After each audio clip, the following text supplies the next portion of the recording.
Hello, this is a guy who likes fanfiction and is too lazy to read, so here is Protector of the Fairies in audio form. Check the description for the links to the author. Protector of the Fairies. But don't stop moving onwards. Shinji walked through the trees carefully, not bothering to try hiding or to be stealthy. He had only one thing on his mind. Revenge. That Cobra guy. He had the man's magical signature locked into his mind, and all he had to do was follow it. If he kept following it, he'd discover the man. Why wasn't he rushing though? He guessed he was just trying to stay calm. Fighting angry never helped. Even Ichigo could only fight so far when angry. That must have been what Oration Cease had done. Make Ichigo angry and his attacks become stronger. As a consequence, however, Ichigo wasn't as fast. The berserker style that could be handled much better if you weren't as fast. However, it always had a limit. Keep pushing him, making him more angry or frustrated, and it was likely you could end up trapping him. He wasn't kidding about the phantom step ever failing. They must have realized the threat it posed and had planned accordingly. He was surprised none of the others had asked why Ichigo hadn't used the move earlier on. The answer was one he refused to let become common knowledge. It all came back to Ichigo's speed. To use it best, Ichigo had to let them all adjust to his speed. Problems arose though if the enemy caused his speed to jump erratically. If he messed up the enemy's timing too soon, it meant he had to start the whole thing once again. Then came the second problem. It was incredibly fast, but it wasn't a technique that took you very far.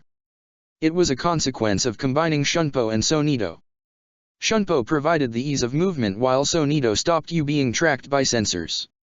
Combine that with the sheer speed Ichigo could pull from with Bankai allowed him to move faster than anyone could see. However, that was only for a moment. In exchange for the fusion of the two techniques, it sacrificed a lot of distance. It couldn't get much further than behind the opponent, but it normally wasn't needed to. You either used it for surprise attacks or to bypass them. You couldn't use it to cross a field like he had seen from Oration Cease's setup. Quite frankly, it disturbed him that Oration Cease had defeated Ichigo so easily. Individually, he was sure none of them would win. He was even sure Ichigo could fight 2 or even 3 of them at once if against the right combo of them. But from what he had heard, it seemed like they had known everything Ichigo would have tried. That kind of plan was something that wasn't just thought up in a moment's notice or just a show of teamwork, though he couldn't deny that Oration Cease did work well as a team to play to their teammates' strengths as they did. No, this was more like they had learned that Ichigo had been coming and had prepared a trap just to defeat him. How? He had been Ichigo's friend for 3 years now, and he doubted he could pull off a perfect plan as they seemed to have done. They didn't fight Ichigo regularly, but Brain did seem smarter than he was. But even then, he couldn't understand it. The distance seemed perfect to deal with Phantom Step, and they seemed to have a lot of knowledge on what Ichigo would have done. There was no way they could have watched him and Ichigo train. Taoshiro would have picked them up instantly. So how? He'd have to settle to finding out when he finally found Cobra. He debated picking up Taoshiro as he went but decided against it. They had originally let Ichigo go alone because they had been suspicious and Ichigo could get to them quickest. He had gone after him once he saw the blast of magic upwards. He had forbidden Taoshiro from following, however. They still had to be ready in case Nirvana was released after all. They had a lot less magic to work with now, but it would have to do. And out of all of them, Taoshiro was the one with the best control of Kido. The kid would be able to pull the barrier off, even without him and Ichigo helping. The only hard part would be power. Look here, boys. It's one of them. Shinji glared at the large group that had snuck up on him. He had been so focused on tracking in his thoughts that he must have missed them getting closer. Get him. Shinji sighed and drew his sword. At least he could get rid of some of the anger he felt at the moment. This lot would make great punching bags. Protector of the Fairies. So how long has that guy been in your guild? Lucy glanced towards her companion, wondering again why Sherry had chosen to go with her instead of Leon. Who? Ichigo. Who else? No idea. I mean, Natsu mentioned him a few times but never said what had happened to him. I guess he's been there before everyone except Kana and Laxus though, since Natsu said how he met Ichigo. Lucy raised an eyebrow. Why the sudden interest? Sherry shrugged. I've heard very little of him, despite how he is so strong. He's become one of the 10 wizard saints, someone who is at the same level as Jura, yet there aren't as many tales about him as there are with Jura. I don't know really. I heard he used to team up with Laxus and Levi, so maybe that was it. Laxus was the official S-class mage, so he would inevitably draw attention to him instead. I see. I wonder how Jura knows him. Jura knew Ichigo before today? Asked Lucy. I thought Jura was being friendly to him, but I didn't realize the two were friends. Sherry laughed. I wouldn't call it the typical friendship. It's more like Jura respects Ichigo and views him as a rival. A rival? Of course. He said about an orange-haired Shinigami he met years ago when we were telling stories on the way here, and said how he admired him. I guess the moment he heard Ichigo became a wizard saint, he wanted him as a rival. The stronger you get, the fewer who can match you. So those who are strong seek someone equally as strong to compare themselves to. And that is why Oration Cease focused so quickly on the two from the start. Is Jura even okay to fight right now? Sherry shook her head lightly. You felt Ichigo's magic wearing off only a few minutes ago. Jura didn't show any difference when exposed to the same magic we were, meaning that he is already under its effects.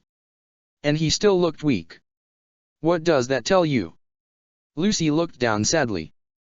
So he can't fight too then? Not yet. Maybe as time passes he'll be able to. I think he's trying to gather magic back as we speak by meditating. Does that work? I don't think so, but he can't do anything while he waits. It'll keep him calm. Lucy smiled. You're a lot friendlier around other people now. You were always obsessed with Leon before.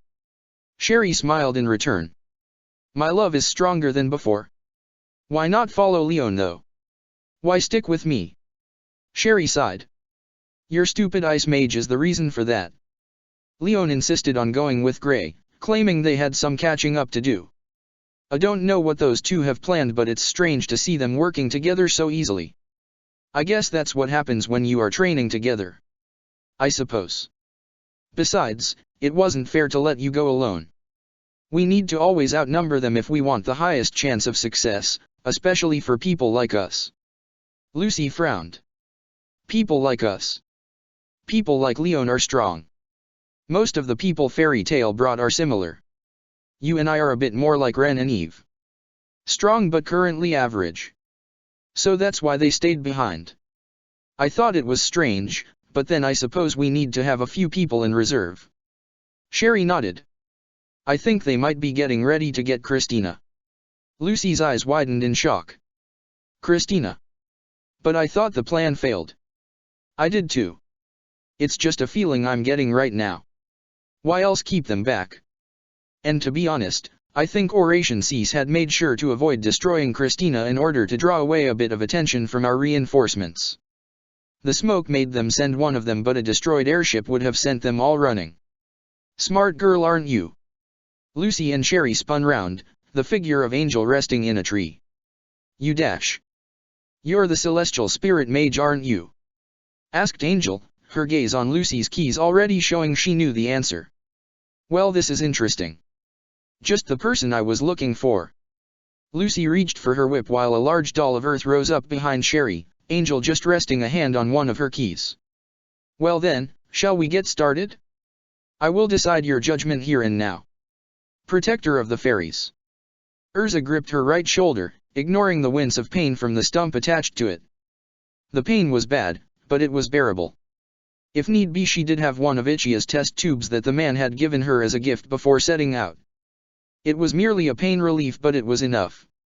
Right now that would be the most important thing to have. She couldn't deny that it had been painful. One didn't have an arm chopped off every day. At least Shinji had been quick about it, slicing through it without hesitation of such an act. She wondered if that was how Ichigo had mastered that regeneration technique. Shinji certainly seemed as if he had cut off limbs before, and he hadn't even seemed disturbed by it either. That glare he had in his eyes, it made her glad she wasn't his target. She half wanted to fight him, as she had heard from Fried that he was skilled. The thing was that Fried said that throughout the fight, Shinji never once used his Shikai, instead relying on a white mask. Why? Why rely on something that didn't seem to be part of Shinigami magic before the actually Zanpakuto? It didn't make sense to her. It wasn't her business though. And right now, she needed to find Wendy. Others had offered to go with her but she had refused. Even with one arm, she was certain she could cope, or at least with some of Oration C's. Brain would be out of the question for now until she learned to adapt, and Cobra was a definite no. It wasn't like she would run into the man though. Shinji would be hunting him personally. That left only Angel, Midnight, Racer, or Otai. Angel would likely go after Lucy, and she was sure Sherry knew that too. The girl would make up all kinds of excuses for going with her, but Sherry would be an excellent ally for Lucy against a more experienced celestial spirit mage. Sherry had fought Lucy long ago after all and knew how to fight those with the same magic as Lucy. So any of the last three. Who did she most hope she would end up against? Racer was fast but not impossible to deal with. Ichigo's problem with Racer's speed had been from fighting two people at once, and she was sure she could just about keep up with Racer if she used her flight armor. Then there was Midnight. She still had no idea on what the man's magic actually was. All they saw was that it redirected and even took apart Ichigo's Getsuga Tenshou before it hit anyone. Maybe that was why Ichigo had used his Ki to spell so quickly. Because he was afraid it would have been destroyed too quickly to be used. And there was still the nature of his name that bothered her. It was getting darker and darker as time passed, and it wouldn't be long till it was night, and then midnight. Finally there was Otai. That man was tricky but not impossible. His strength was coming from that strange earth magic that he used, but it seemed more like a large sweeping type of attack. If she ended up fighting him, she'd find out if it was as effective on her as it was on the others. Speak of the devil and he shall appear. It was good that she had taken refuge in the trees as she moved, else the man would have spotted her by now. He looked like was heading somewhere, searching. It wasn't like he. Her instincts burst to life as she felt Otai's eyes shot to her position, his eyes glowing slightly. "I magic." And the way he looked at her meant one thing. That magic had revealed her to him. "Show yourself, yes."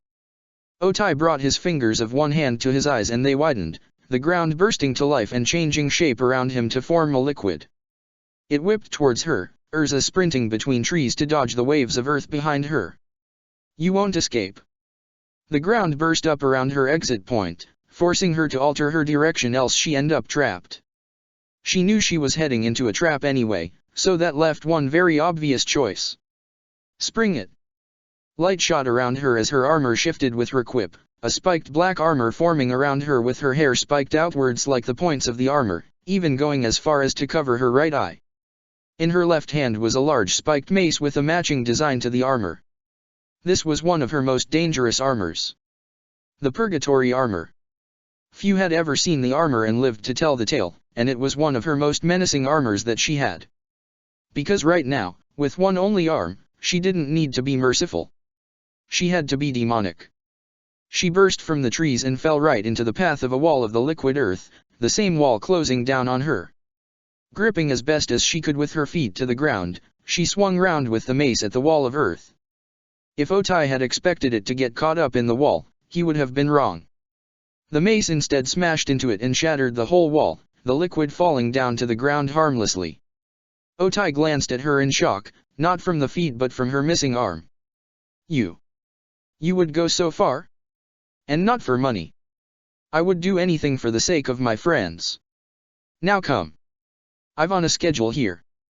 Otai nodded before bringing his arms back up. "Very well then. Which is stronger? Money or friendship? Let us find out, yes." Protector of the Fairies. Racer ran and ran and ran, the weight on his back not bothering him in the slightest. He could see their base in the distance. He was almost there. He had been running for a long time now, but he was sure it had only been an hour or two for everyone else. Each side was likely to have recovered somewhat, but that was currently none of his concern. He had only one job. They had arrived back at their base with Wendy quickly after dealing with those light mages before Brain had sent him out, determined to get a hold of the item they had recovered recently. It had been a lucky find. They had gotten it just before anyone else could have, especially the Magic Council.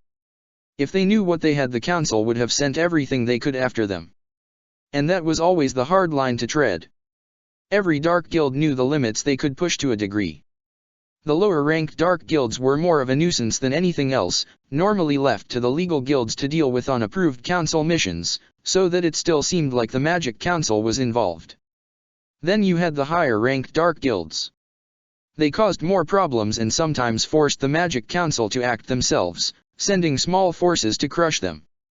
And finally, you had the top dogs. The Balam Alliance.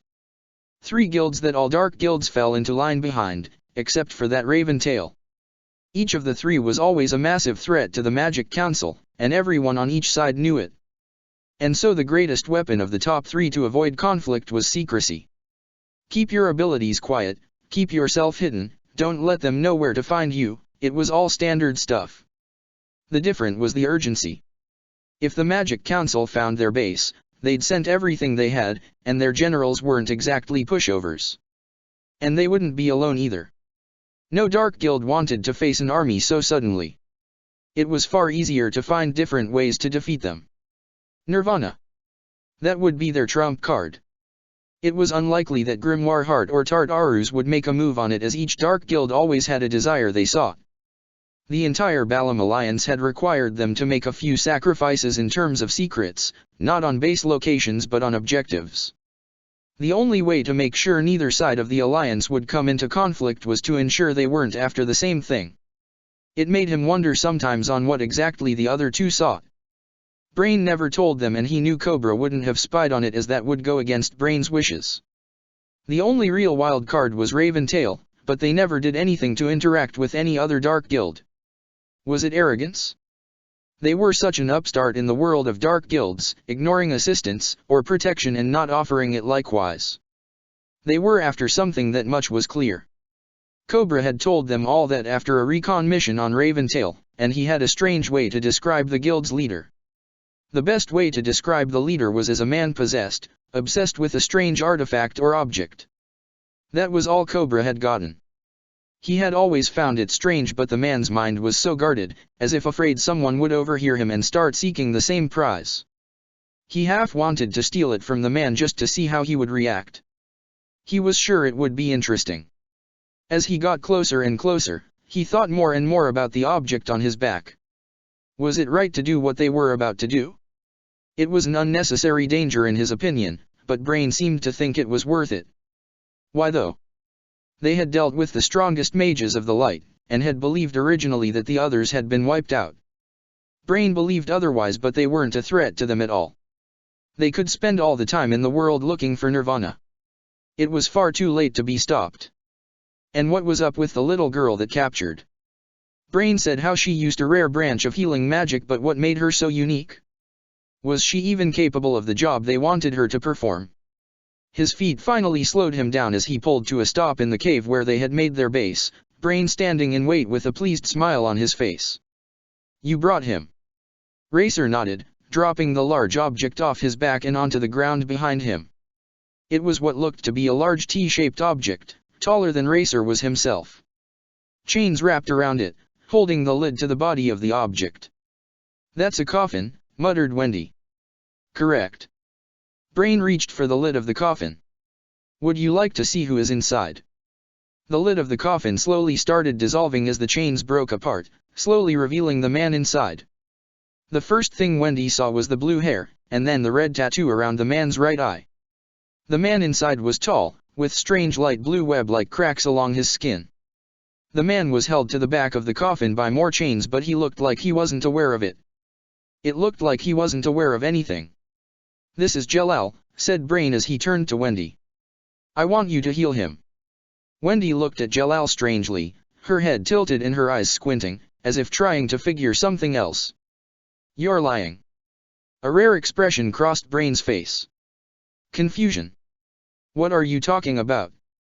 Surely you recognize the man who saved your life. This isn't Jalal, Wendy said more forcefully. I would recognize the one who saved my life. You. A gear clicked into place in Brain's mind as he looked the girl over. Ah, I forget. You're a sky magic user. You lot are a bit particular on how you see people, aren't you? What if I told you that this man had been bathed in Eternino? No living creature can live in an area of extreme concentrations of Eternino, except for one. And he isn't a Quincy. Does that change your mind? Wendy reached out to Jalal, resting a hand against his chest. Was this really the man who saved her? It was true with what Brain was saying. Such a large dose of Eternino was making it hard to work out if this was really her Jalal. But the one thing that bothered her was what this man appeared like to her. She saw things differently to other people, and her Jalal was one of the most unique individuals that she had ever seen. Her Jalal was like a void of nothing, and this Jalal in front of her was like a tornado. So that left a question. Should she heal the man? There was only a chance that he was her Jalal, but it was worth a shot. Even if this man was a danger, there was still a chance that he was the man she owed. And as much as it pained her, she couldn't find it in her heart to not try and heal the man. She was a healer above all else. She didn't like standing back when someone was in pain, except for a few occasions in the past. Without a word, Wendy properly stepped up to Jalal and brought her hands up to the chains, a slice of air shattering them before anyone could stop her. Racer took a step forward to stop her, but Brain raised his staff to stop him. Don't. But she's dash. I said don't. I knew she'd heal Jalal. She's too soft, and she can't find it in herself to not heal him. Can't she hear you saying that? She could easily stop whenever she wants. Brain smirked and gestured towards Wendy, who was ignoring them all completely. Look at her. A professional at work, ignoring anything around her and focusing on the task ahead. She will barely pay attention to us. Brain turned around and walked to the cave's entrance. Soon, Jalal will be brought back, and then Nirvana will be ours. Protector of the Fairies. A long purple-haired woman approached a shadowy figure on a throne. It seems that Oration Cease has begun to make their move. Oh? Tell me more, Altair. Altair stepped closer to the man, her hair falling slightly over the right side of her face. Certainly, Master Hades. It seems that they are finally making their move after Nirvana. I see. Hades reached towards his chin to scratch it in thought. This is good. With them taking the spotlight, it provides an opportunity for us. Have you located the next key? Altair nodded. We have its location marked out and are awaiting your orders. Then we fly towards it. While Oration Cease have their fun, we'll use them to shield us from view. If they can, they will hopefully deal with the troublesome guild for us. Altair smiled. You are talking about Fairy Tail, aren't you? Indeed. They are a nuisance at times, but I can't deny that they make brilliant shields to distract everyone with. The Tower of Heaven incidents with them provided us with a far larger smoke screen than I would have expected, and their recent activities helped keep it up. I suppose it would. It seems that the old chairman actually did find Fairy Tail's Shinigami. I had hoped to have tracked them down, but I was afraid of my cover being ruined. You did well. Juoshiro Yukatake is never a man to underestimate. He would have caught you a mile off. No, it was better to just wait. Ichigo has returned now. You've been watching him, haven't you? Hades laughed. You know me too well, Altair. I've had Azuma keeping an eye on him, particularly during this whole Oration Cease situation. It is likely we won't be the only ones watching him too. Do you want him for yourself? Hades shook his head. He is a talented individual, one that would benefit our goal greatly, but I would rather avoid collecting him. He seems like just the person an old friend of mine would love. It means he would never team up with us. Shame. So what will we do when the time comes? We'll deal with him like all the rest. No one will be able to stop us. Soon, we will open the path to the ultimate magic world. For now, we wait. As you wish. Altair left the room, leaving Hades to his thoughts. He reached an arm up to his right eye and winced as a burst of pain rippled through it. Not yet, he muttered to himself. I need more time. I'm so close to it. Just hold out a bit longer. Please.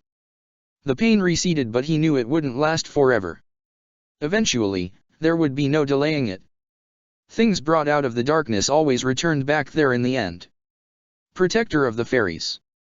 Yuriyuki strutted past the rune knights assembled, not bothering to spare them as glance as she shot past them all. She was looking for someone. She had traveled a decent distance today, getting sidetracked on the way because of an interesting rumor she had heard. Now she had finally gotten there, and still wasn't even late. But she was the goddess of Flash, so how could she even be late? She scowled a bit as she pasted the latest bunch of Rune Knight candidates. They did have some interesting ones a few months back, but the whole disbanding of the Magic Council had caused a bit of an uproar. That momentary disruption of power left the Rune Knights in tatters. The generals barely managed to keep their troops organized, so it was no shock that the recruits had ended up being forced out of the forces. They would have had no idea what to do or where to go in that chaos, and as such a lot of them had found places in guilds. Not of all them were magic-based, and not all the guilds were legal ones either. She had been busy for the past month hunting down the remains of those same candidates. Such a shame to waste good talent. Now that the Magic Council had managed to reform, though, business had returned to normal. There had been some disruption from when they had relocated, but they shouldn't be complaining in her opinion. Their new area was a lot more interesting, especially since it was isolated. It would play to the strengths of the generals a lot more than before when their headquarters had been in a populated area. The Rune Knights nearby seemed to be engaging in a variety of activities. There were different sections to the forces the Magic Council had available, just like with any good army. First you had the basic troops. They were commonly referred to as knights since that was the common image that the people of Fiori would strive towards if they joined the forces. They were the primary fighting force, and as such had training in all weapons they would use on the front lines. Swords, spears, shields, occasionally even a magic weapon or two, though those were normally reserved for the higher-ups. They were normally expected to be able to use magic though as they went up the ranks, hence why it was hard to see someone who couldn't use magic ascend to a higher rank. Some people complained about the discrimination, but it was a simple fact. A person who could use magic would become stronger than a copy of him or her without magic. And against the enemies of the Magic Council, they needed to have strong troops. Then you had the Scouting Legion, known as Runners. It had been the attempt of the Knights to make fun of them in the early days since they didn't get involved much in combat and instead had to run away from fights. The Scouting Legion, however, took the name in stride, not bothered in the slightest. Their job was purely recon after all, and as such were training in ways to support that. Unlike Knights, a scout had to have the capacity to use magic, not matter what rank they were in the command chain. And there was normally a lot to learn. She herself had taken a few courses in her time serving the Magic Council, and it was handy to be able to track someone by both magic and non-magic means. The men and women in this profession would occasionally even learn extra skills and would form teams like seen in guilds. A tracker, a combatant and an infiltrator. Of course there were the few who really stuck out in that field, being able to go on missions alone. She had heard of one of them recently, but the name escaped her when she tried to think of him. After the Runners, you had her old group. People liked to refer to them as stalkers, but it didn't completely suit the organization. They were assassins, and they were the best. You need someone killed, they would die and no one would even know it. They could make it look like someone had died from anything ranging from a dark guild to a rare disease. And she had led the group before she had retired. The council had debated stopping her, she was sure of it, but this wasn't the same kind of group as the others. Leaving was always an option for people, and there was an over 60% dropout rate after about a year or two of service, the members integrating back into the other organizations. Finally you had the area for those not wanting to deal with combat. She remembered Kisuk had done an overhaul on the Research and Department Institute, increasing the group's efficiency by 100%. The last head, Mayuri, had gotten close to keeping up with Kisuk's record, but the man had always fallen short. And the new guy in charge couldn't even match half of Kisuk's increase. They still did good research though, finding out new ways to use magic fairly often and making sure the rest of the groups had strong equipment. It had bugged her when Kisuk had vanished for so long. He had been getting agitated for a few months, and then he was gone, half his notes and research vanishing with him. It was only recently that she had finally worked out where he had been and what he had been doing. It seemed that he had gotten an apprentice while he had been away. Juoshiro had known that much, she was sure of, but not of how long the man had known. And that infuriated her. Ichigo had to have been trained from an early age, and it had taken hours to backtrack through papers and reports to get an indication on the boy. You did learn some interesting stuff when you looked far enough. She had thought it had been a coincidence, but she was certain it wasn't now. She knew exactly who Ichigo's family was. Kisuke had trained the kid for a while if her estimates were correct. And he had gone for the method he had talked about, she was sure of it. After all, the boy was said to have had the ability to use some dark magical power recently. If that wasn't hollowification, she didn't know what was. Why that method? Why go for hollowification? They had talked about their future apprentices a few times in the past, saying the qualities they wanted in them and how they would likely train them. And from the moment she had heard of Kisuke's theories on hollowification, she had thought that he was mad. But he had gone ahead and done it anyway. It infuriated her. Didn't Kisuke know who Ichigo's parents had been?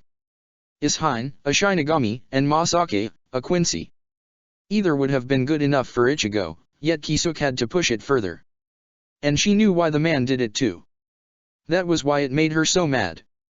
Right now though she'd focus on other things. She had a certain general to see, and it wasn't like she had other things to do. Her pace missed a beat for a second and her head snapped to the distance. That was strange.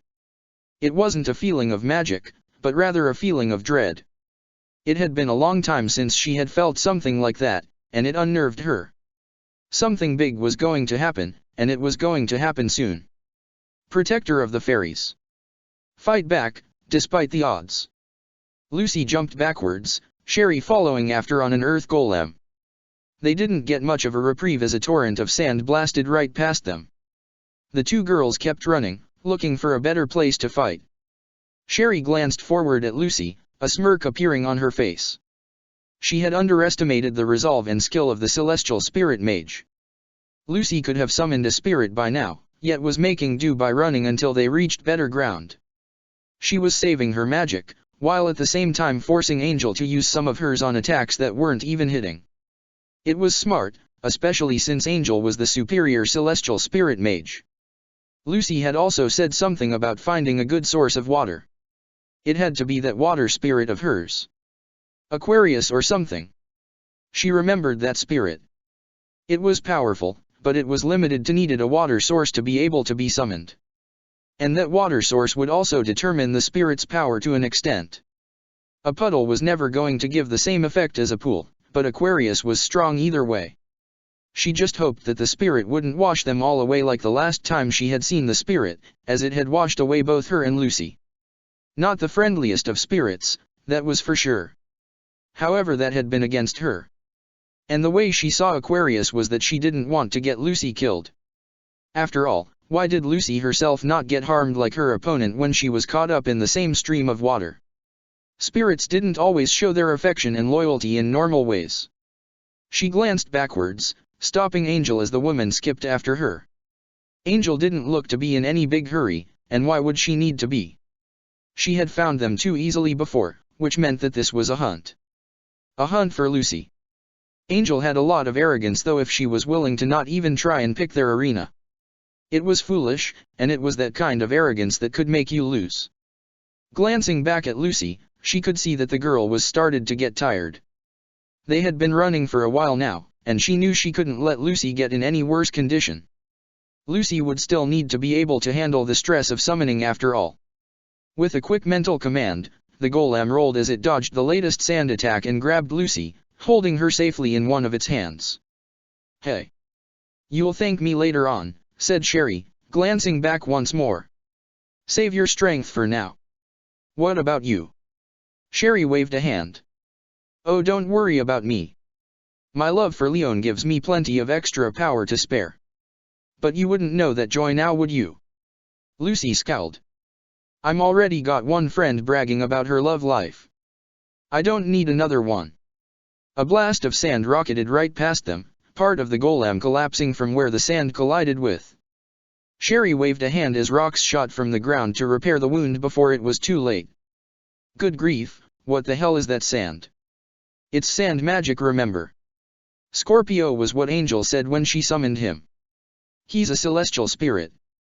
And the sand is going to be deadly when it's being fired from a giant cannon. Sherry turned her head and spotted the spirit, commanding her golem to duck under the incoming sand. Ah! I see the tail now. Not sure how I missed it.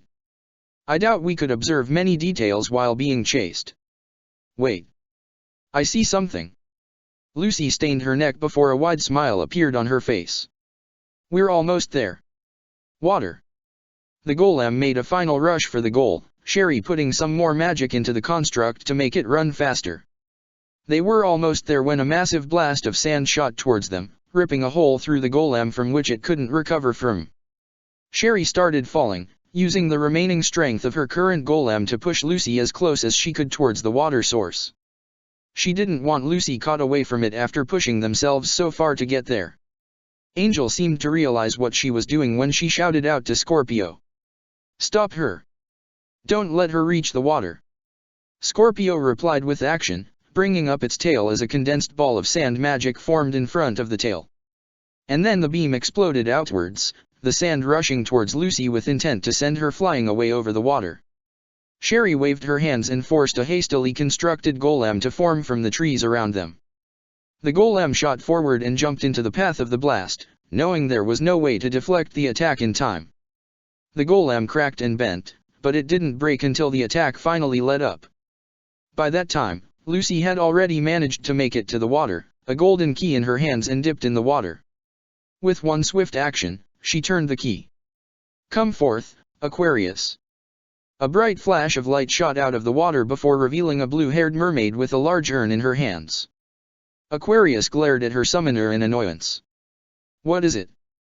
I'm waiting for my boyfriend to get back. My boyfriend. I got it the first time, mumbled Lucy as she watched as Angel approached. I really need your help here though. I don't care if you wash me away with her, just so long as she won't be able to fight too. A look of surprise crossed Aquarius's face for a moment before returning to her usual calm image. I see. Don't worry about someone of her level. This will barely take a moment. Aquarius slowly raised the urn as large volumes of water gathered to it in streams. Her expression changed and no longer showed an inch of calmness in it. It was now pure anger and fury. Take this, you dash. This magic. Aquarius baby? Is that you? And the water suddenly dropped, Aquarius's expression doing a 180. Instead of fury, she now looked more like a lovesick teenager. Scorpio. Aquarius lunged for Scorpio, attempting to hug the life out of her boyfriend. I haven't seen you in so long. Where have you been? I've been busy, yeah. Sorry about that baby. Lucy stared at the two spirits, her mouth opened wide. We are. I'm Scorpio, celestial spirit of Angel and this mermaid's boyfriend, yeah. Sherry sighed from the sidelines. Well, there goes that plan. Hey Angel, called Scorpio as he and Aquarius started walking away. Mind if I go? There's this great restaurant I want to show Aquarius here. Sure thing, replied Angel as she waved goodbye. Take all the time in the world. The two vanished in a flash of light, Lucy and Sherry watching the two spirits vanish with a bit of annoyance. Well, that was bad for us. Look on the bright side. At least we don't need to deal with any more sand attacks. Their love annoyed me though. It was like they were trying to tell me it was greater than my own for Leon. How is this relevant right now? Sherry shrugged before turning back to Angel, the woman waiting for them with an amused smirk. Well then, what do you plan to do next? Sherry threw her arms upwards and forced the sand around them to bend to her will. It was hard. The sand was originally from the celestial spirit, and controlling something that already had a source of magic it was linked to was much harder than something like the rocks beneath her feet or the trees by her side. There was an advantage to it though. The golems were a lot tougher. Sand warped and twisted, arms forming with legs as the body slowly came together. Finally the head of the golem appeared, her feet resting on one of the golem's shoulders. Angel was still waiting for her, that arrogant smirk stuck to the mage's face. She wanted to wipe it off. She'd show Angel the mistake of letting the enemy have time to act. Lucy seemed to be of a similar mind, a new key in her hands. Come forth, Sagittarius. A man appeared in a flash of light, dressed in what looked to be a horse's costume with the head of the horse being over his own. His own face was poking out just below the head and a quiver of arrows rested on his back. A bow rested in the archer's left hand. I am here to serve, Moshi Moshi. Angel's smile widened. More? I knew you had at least 2 gold keys of the zodiac, but you still have more? How many do you have? Lucy refused to answer, instead ordering Sagittarius to ready an arrow. I see. I'll just take them from you afterwards then. Angel reached into a pocket inside her dress and swiftly pulled out 2 keys, one of them silver while the other was gold. I better get a bit of extra help, what with all that sand you're using too. Gemini. Sialum. The 2 blue creatures appeared on command along with the silver orb that was Sialum alongside them. The ring above Sialum's head briefly flashed before that light spread to the rest of the spirit's small body and forced it to morph. In place of the orb spirit was now a small cannon. Lucy's eyes widened as she glanced at both spirits. Multiple summons. Of course. I'm sure you've heard of celestial spirits being able to summon more than one spirit. I will admit it is a bit harder when both spirits are from the zodiac, but a combination like this one is equally as deadly. Green energy suddenly began gathering around the Sialum before the cannon fired, the blast rocketing straight towards the sand golem. The blast passed straight through the golem with little resistance, a large hole being left in the sand golem's chest. To Angel's surprise though, the golem remained standing, the sand that had been blasted out quickly being sucked back into the golem's body. Please, muttered Sherry. Don't take my doll attack magic so lightly. I wasn't. Sialum flashed again before morphing into the shape of a large chisel. I now know exactly what I need to do against you two. Gemini exploded into smoke before appearing as Jura again, even the typical staff that Jura had in its hands. Gemini quickly looked at the staff before it vanished, the spirit discarding it from its disguise for whatever reason. In the place of the staff, Gemini grabbed Sialum and rested the large chisel on its shoulders. Well then. The voice was so much like Jura's that they saw why the spirit had fooled them so easily before. It really was the perfect disguise. Shall we begin? The spirit didn't wait for an answer before charging in. Sherry scoffed at the action as she commanded her golem to move forward. You think that will work? You're not very good at being Jura, are you? Gemini ducked under the golem's sand fist as it came down at the spirit. I think you're the one that doesn't understand here. As Gemini swung its fist, spears of rock shot from the ground, piercing the golem in multiple places. Sherry winced, already feeling the strain on her magic from having to repair the wounds just suffered by the golem. That move then though. It was safe to assume that this spirit got the memories of Jura. Why else could it pull off such an excellent copy of the man, one good enough to fool even his fellow guild members like herself? So why fight in a way that Jura didn't know how to? That move then wasn't improvised, that much she was sure of, because it had seemed too fluid and instinctual to have been made up on the stop. That meant only one thing. Jura had a style of combat only he knew of, and unfortunately that meant the spirit knew it all. The only thing saving them here from the full force of Jura's strength was that the spirit obviously couldn't use Jura's full strength as they had seen before. They would have had no chance otherwise. There was something she could do, but she didn't dare yet. The last time she had used that move, it had been used against her. And Lucy had been a novice at the time. This was an experienced celestial spirit mage. She would only get one chance to attempt what she wanted to do, and now wasn't the best time to do it. There was too much that Gemini would accidentally block her spell with Sialum, and what good would that do when Gemini was the big threat? Luckily for their side, Gemini found itself assaulted by a barrage of arrows, courtesy of Sagittarius. Gemini forced itself to jump back from the sand golem, giving Sherry plenty of time to fix her construct. The golem got back to its feet and charged, a fist colliding with Gemini and Sialum. The chisel blade struggled against the fist of sand, but it held true to Sherry's dismay. Gemini swiped a hand to the side and rock spikes once more shot from the ground. Before the spears could even connect with the sand golem, they found themselves shattered by arrows. Sagittarius quickly prepared another set of arrows before changing targets, his new objective being at Angel herself. Angel swiftly realized the danger she was in as Gemini rushed to her side, a wall of earth rising between the arrows and the spirit. The wall shattered with a simply command and the rocks themselves flew towards Sagittarius. Sherry rushed to intercept the attack, a sand hand blocking the path of the majority of the projectiles. A few got through before they could be stopped, however, and Gemini made sure to use them to their full advantage. The rocks morphed as they flew at Sagittarius, becoming sharp daggers. Arrows flew through the air at an alarming pace, but there were simply too many projectiles coming at the archer too quickly, and an unfortunate piece of rock slipped past him and sliced the spirit in the side. That single action caused his next shot to miss, which led to the remaining few rocks slicing into his flesh. The spirit winced in pain and felt himself vanishing in golden light, the wounds too bad for him to try and continue fighting. "I'm sorry I couldn't be more help, Moshi Moshi."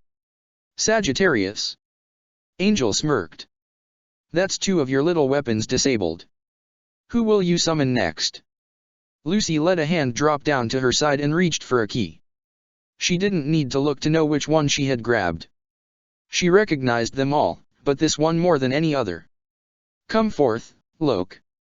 A blast of light appeared and quickly faded, Loke appearing beside Lucy with a look of concern on his face. "Are you okay, Lucy?" "Aquarius filled me in as she passed. She said you might have been in trouble." Lucy hid her shock that Aquarius had actually said something like that. She had assumed that she would have forgotten about anything else except for Scorpio due to how she had been acting. "Never mind that right now, we need to beat her. She's a celestial spirit mage like I am." Loke frowned as he looked at Angel. His eyes then wandered over to Gemini before they widened in recognition. "Gemmy?" "Minnie." Gemini waved towards Loke. "How you been? Heard you got let back in." Loke smiled at the spirit. "It's thanks to Lucy here. We'll need to catch up later when we get back to the spirit world." Light gathered around Loke's fists as he took a step towards Gemini. "But for now, I'm afraid I'm going to have to fight you." Gemini nodded happily. "Let's fight them. We've got Jura here, so we won't go down easily. We've got our pride after all." "So have I." Loke looked up towards Sherry on her sand golem. "Follow my lead. We'll take them down together." The sand golem took a step forward to stand by Loke. "Just give me an opening, and I'll end this for us." "What are you lot going on about?" demanded Angel impatiently. "Oh, never mind. Gemini, kill them already." Gemini raised its arms and swiped them down, earth spears lunging out of the ground along a path towards them. Loke brought one hand back before punching forward, a blast of light stretching out from his hand and destroying the spears that had been threatening them. "Come on, Gemini. That really all you have got to show me?" Gemini lunged forward, its feet landing on the spears and bouncing off them, small chunks of earth being used to launch itself at them faster. Gemini raised Xylem above its head before swiping down, Loke dodging to the side. As Gemini pulled the sword from the ground, Sherry's sand golem raised a hand and lunged down at the 2 spirits. With a green flash of light, Xylem morphed, turning into a cannon. Energy rapidly gathered round the barrel of the cannon before it was released at the last second, the hastily constructed attack managing to slow down the speed of the sand golem. It was enough to allow Gemini to escape before the sand hand crashed down on where the spirit had been, Xylem disappearing from everyone's sight. When the hand came back up, Xylem was gone, the last of its energy depleted. Angel snarled. How dare one of her tools lose to such people? Xylem should have charged up magic faster and destroyed the hand outright. She'd have to teach her spirit a lesson the next time she summoned it. This provided an opportunity though. She knew who Loke was. The lion spirit. The leader of the zodiac. It was just her luck that she had one of his weaknesses right on her. Oh, Aries. Loke's head spun round so fast that he should have gotten whiplash from it. His eyes latched onto the key in Angel's hands and watched the light appear before revealing a figure he knew all too well. The pink hair, the twisted horns, the fluffy wool clothes, he recognized it all. This was the friend he had willingly stood up for against his previous owner, and the one he had been lost when Karen had died. And if Aries was in the hands of this person, then it only could mean one thing. This mage was the one who had killed Karen all those years ago. Angel was the murderer. Angel smirked at his reaction, happy that her choice to summon Aries was already working. She had gotten that little ram to tell her about the other spirits, and having her was a great advantage. There was no way Aries would win against Loke alone. She simply wasn't capable of winning. For all spirits, a balance was maintained.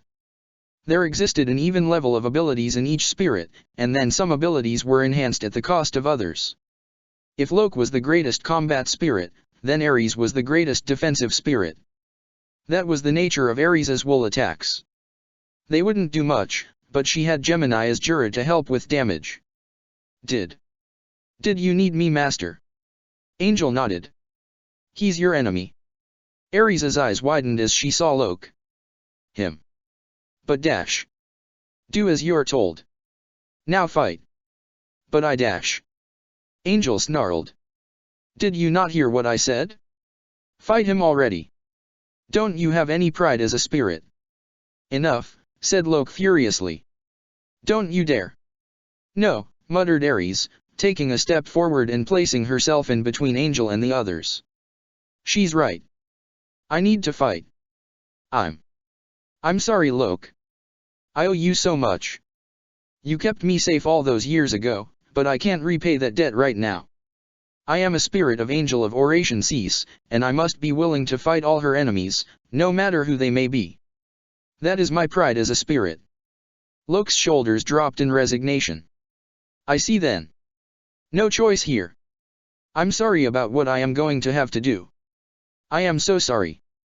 Loke shot forward, light gathering around his fists before she smashed them towards Aries.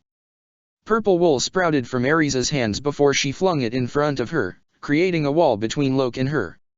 Fists connected with it, but the wall held up against the light, not budging from the blows. Gemini rushed round behind Loke, attempting to attack him in his blind spot. Before the spirit got a chance to do so, however, a fist of sand came crashing down on it, Gemini having to resort to quickly force the earth around it to rise and form a shield. The fist connected with the rocks, but it didn't budge them. Loke kicked at the wall and pushed off, using the wall as a platform to rush at Gemini from. Gemini swiped hurriedly, rocks shooting out of the ground and accelerating towards Loke. Regulus impact. A large lion's head formed of light shot from Loke's fist, smashing against the rocks and diverting them away from Loke as it carried along its path. Gemini brought up its arms and crossed them, building a quick block and bracing as the attack hit it. It quickly jumped away as the blast happened, using it to cover its movements. And then it stopped, looking at Loke funnily before glancing back at Angel. Purple wool suddenly wrapped around Loke, his eyes widening as Aries pulled him towards her. His attempts at struggling did little to stop her, especially as he could already feel the magic of the wool forcing him to relax under it. It was sapping his strength, making sure he could be restrained more easily. Gemini rushed at Loke and he felt a punch connect, Gemini grabbing him before throwing him at Angel's feet. Loke. Angel smirked as she placed a foot down on the spirit. Look at the mighty lion, down on the ground like a tamed cat. Loke snarled and tried to stand, but he couldn't. Aries' wool was draining too much of his energy. Gemini appeared above him, a strange look on its face. Loke couldn't recognize what the spirit was trying to convey. It was almost like it was confused, not sure of what it was doing. Good job, you two, said Angel before turning her attention to Lucy and Sherry. She could see that Lucy was showing a lot of fatigue, as to be expected after summoning 3 strong spirits and after running for so long too. As for Sherry, the girl looked to be drained, the sand golem she was standing on slowly falling apart.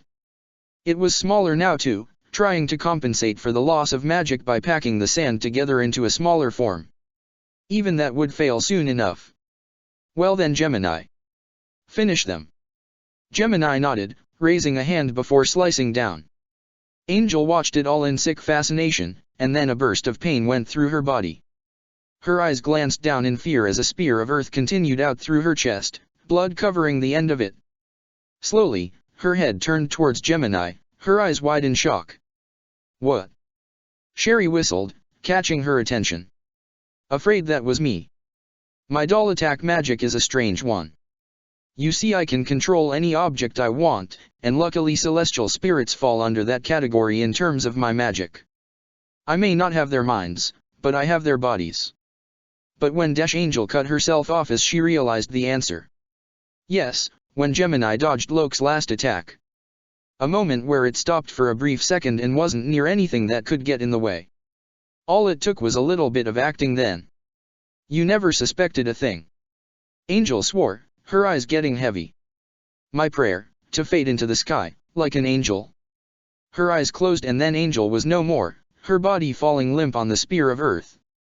Gemini flashed before turning back into the twin spirits, Gemmy and Minnie. They both looked at her sadly before reaching for their key and vanishing. Ares slowly did the same and disappeared, leaving only the mages of the allied forces there. Lucy let herself collapse to her feet, Loke catching her quickly before he vanished too, his strength gone. The sand golem fell apart as the magic Sherry used to hold it together vanished, her reserves drained. We won. Lucy looked at her in sadness. Did you have to kill her? They're our enemy. You're a nice girl, Lucy, and that kindness is a good thing, but it is also a weakness here. I'm not saying you shouldn't feel the way you do, but also understand that we can't show mercy to our enemies. And capturing Angel alive was never going to be possible with Gemini there being Jura. It would have taken more time dash. Which we don't have as we didn't have much magical power left. Exactly. Sherry reached to the back of her neck before touching a concealed symbol on her nape. A second later she heard a voice in her head. Report. It's Sherry. We've dealt with Angel. That's one down. Protector of the fairies. Barely any sound was made back with Hibiki, the only noise coming from his constant tapping with archive. The other Trimens had left, going after Christina in the hope to get her back into the air. As long as someone was controlling her, the ship wouldn't be defenseless. Autopilot only controlled directions, but if Sensei took the wheel, Ren and Eve could take control of the weapon systems. Glancing backwards, he saw that Jura had yet to move from his spot. The man had been quiet all this time, his eyes closed and his feet crossed as he fell into meditation. He wondered how the man could stay so calm in their current situation, but he guessed it was the exact reason he could. Meditation would calm the thoughts and let them be focused clearly, no distractions or conflicting emotions.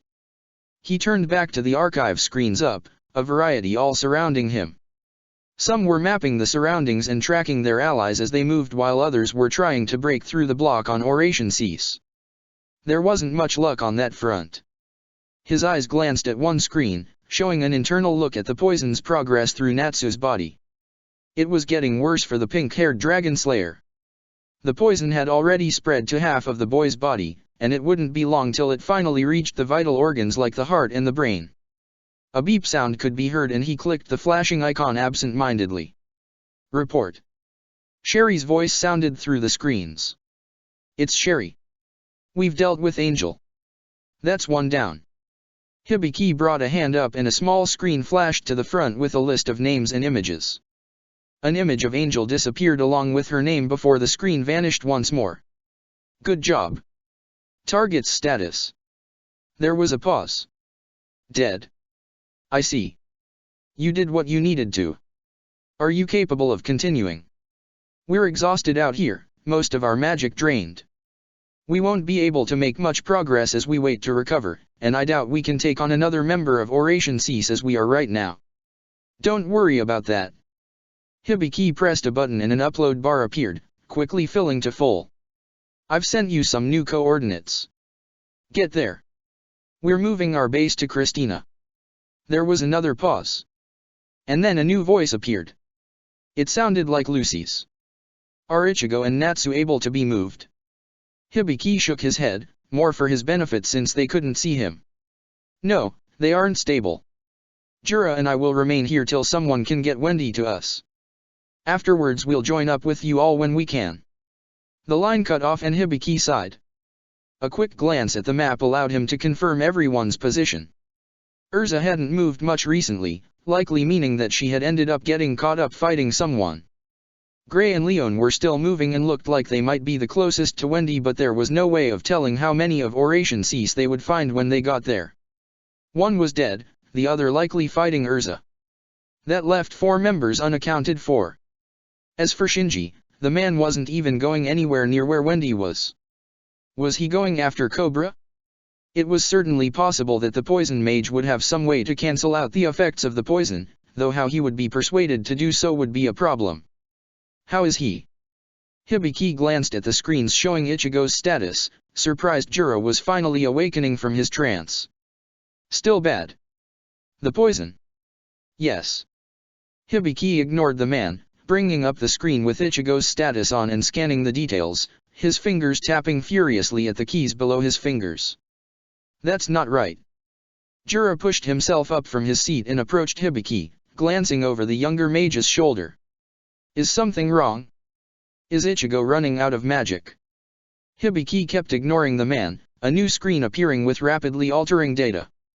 Hibiki. Quiet. The sound came out almost like a whisper. Just, be quiet for a moment please. Juro nodded his head before taking a step back, leaving Hibiki to concentrate. The data on the new screen finally stabilized, showing an almost perfect copy of the original screen. The two screens overlapped, at which point Hibiki finally turned round. Take a look at this. Juro obliged, looked at the image carefully.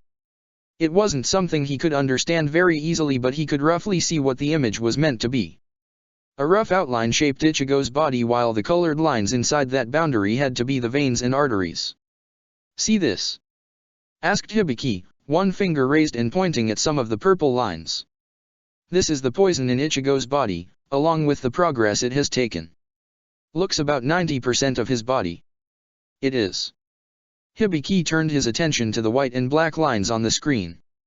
These lines represent the areas not yet contaminated. White and black both represent different moments in time. I see. Then that means that the black was early and the white is now. Hibiki looked at the image. As Juro had described, the white was much less than the black was. The white is from the first image that recorded the previous results. Juro blinked, not saying anything for a moment out of pure shock. Are you telling me? I'm already working on an answer. But this. He's healing faster than the poison is spreading. I thought he was running low on magic. He is. Shinji said that he couldn't just purge all the poison. The magical power needed is too high. So why is his body healing more areas, and why haven't we sensed a drastic drop in his magic? Another screen came up and Hibiki examined the contents with a mix of curiosity and disbelief. Spinning on his heels, he marched right over to where Ichigo was lying before kneeling next to the Shinigami. A hand slowly dropped down and brushed along a part of Ichigo's face before resting on his cheek. What is this? As sudden as his first action, Hibiki ripped his hand away, almost as if he had been burned. Look at him, Juro. Juro still seemed confused from Hibiki's actions but did as the younger mage said. Kneeling like Hibiki had, he glanced over at Ichigo. Nothing seemed wrong with his face. Ichigo didn't seem to even be suffering any pain. His eyes were closed and he was mostly still. And looking at what Hibiki had touched, there didn't seem to be anything important there. Why would Hibiki touch a scar? A scar? That wasn't right. Juro's eyes focused on that area as he tried to work out what was wrong with it. It wasn't a scar, and it wasn't a cut or scab or anything natural that he had seen. This didn't look like an injury, and Ichigo didn't have it a few hours earlier. Is this a crack? So you came to the same conclusion I did as well. I saw it instantly as I tried to examine him. That isn't natural. Juro nodded. The crack stretched from below Ichigo's right cheek and up to his right eye, a bit going above that too. A similar crack seemed to be slowly emerging on the left side of his face too. Juro reached for the sleeves of Ichigo's clothes and pulled them up, revealing similar cracks in the skin along his arms. He could see some on Ichigo's chest too from the areas where his Bankai's outfit had been destroyed, and he didn't doubt that there would be some of his legs too. They're all over his body. I've never seen anything like it. I might have. Then what is it? Hibiki looked at Juro hesitantly. What I say here? Whatever I say. Don't repeat it. I could get in a lot of trouble from just having had read what I know, and I don't want to draw that kind of attention to myself. Juro nodded. I swear to you. A flick of Hibiki's wrist and a screen shot forward, an image of Brain appeared. The difference was that this Brain looked younger and was dressed more formally. This is Brain, roughly about 15 years ago. Brain looked at Hibiki suspiciously. I thought you couldn't find anything like this about Brain. Hibiki glanced away awkwardly. That isn't exactly true. What I know isn't really common knowledge. I found this purely by accident, likely a few odd files that someone missed when they were being deleted. It's the only explanation for why nothing can be found on Brain. Because he erased himself. Hibiki glanced back at the screen. And the Magic Council wouldn't resist him doing that either. He used to be the leader of a research group called the Bureau of Magical Development. I thought another group like that already existed. These guys were the originals, however they focused a lot more of magic in terms of mages and how they use it. The newer group, during the time of Kisokura Hara at least, was superior in everything they did. They even surpassed the Bureau. From what I read, it made Brain jealous. Yes. Brain seems to like being in control and being the most knowledgeable.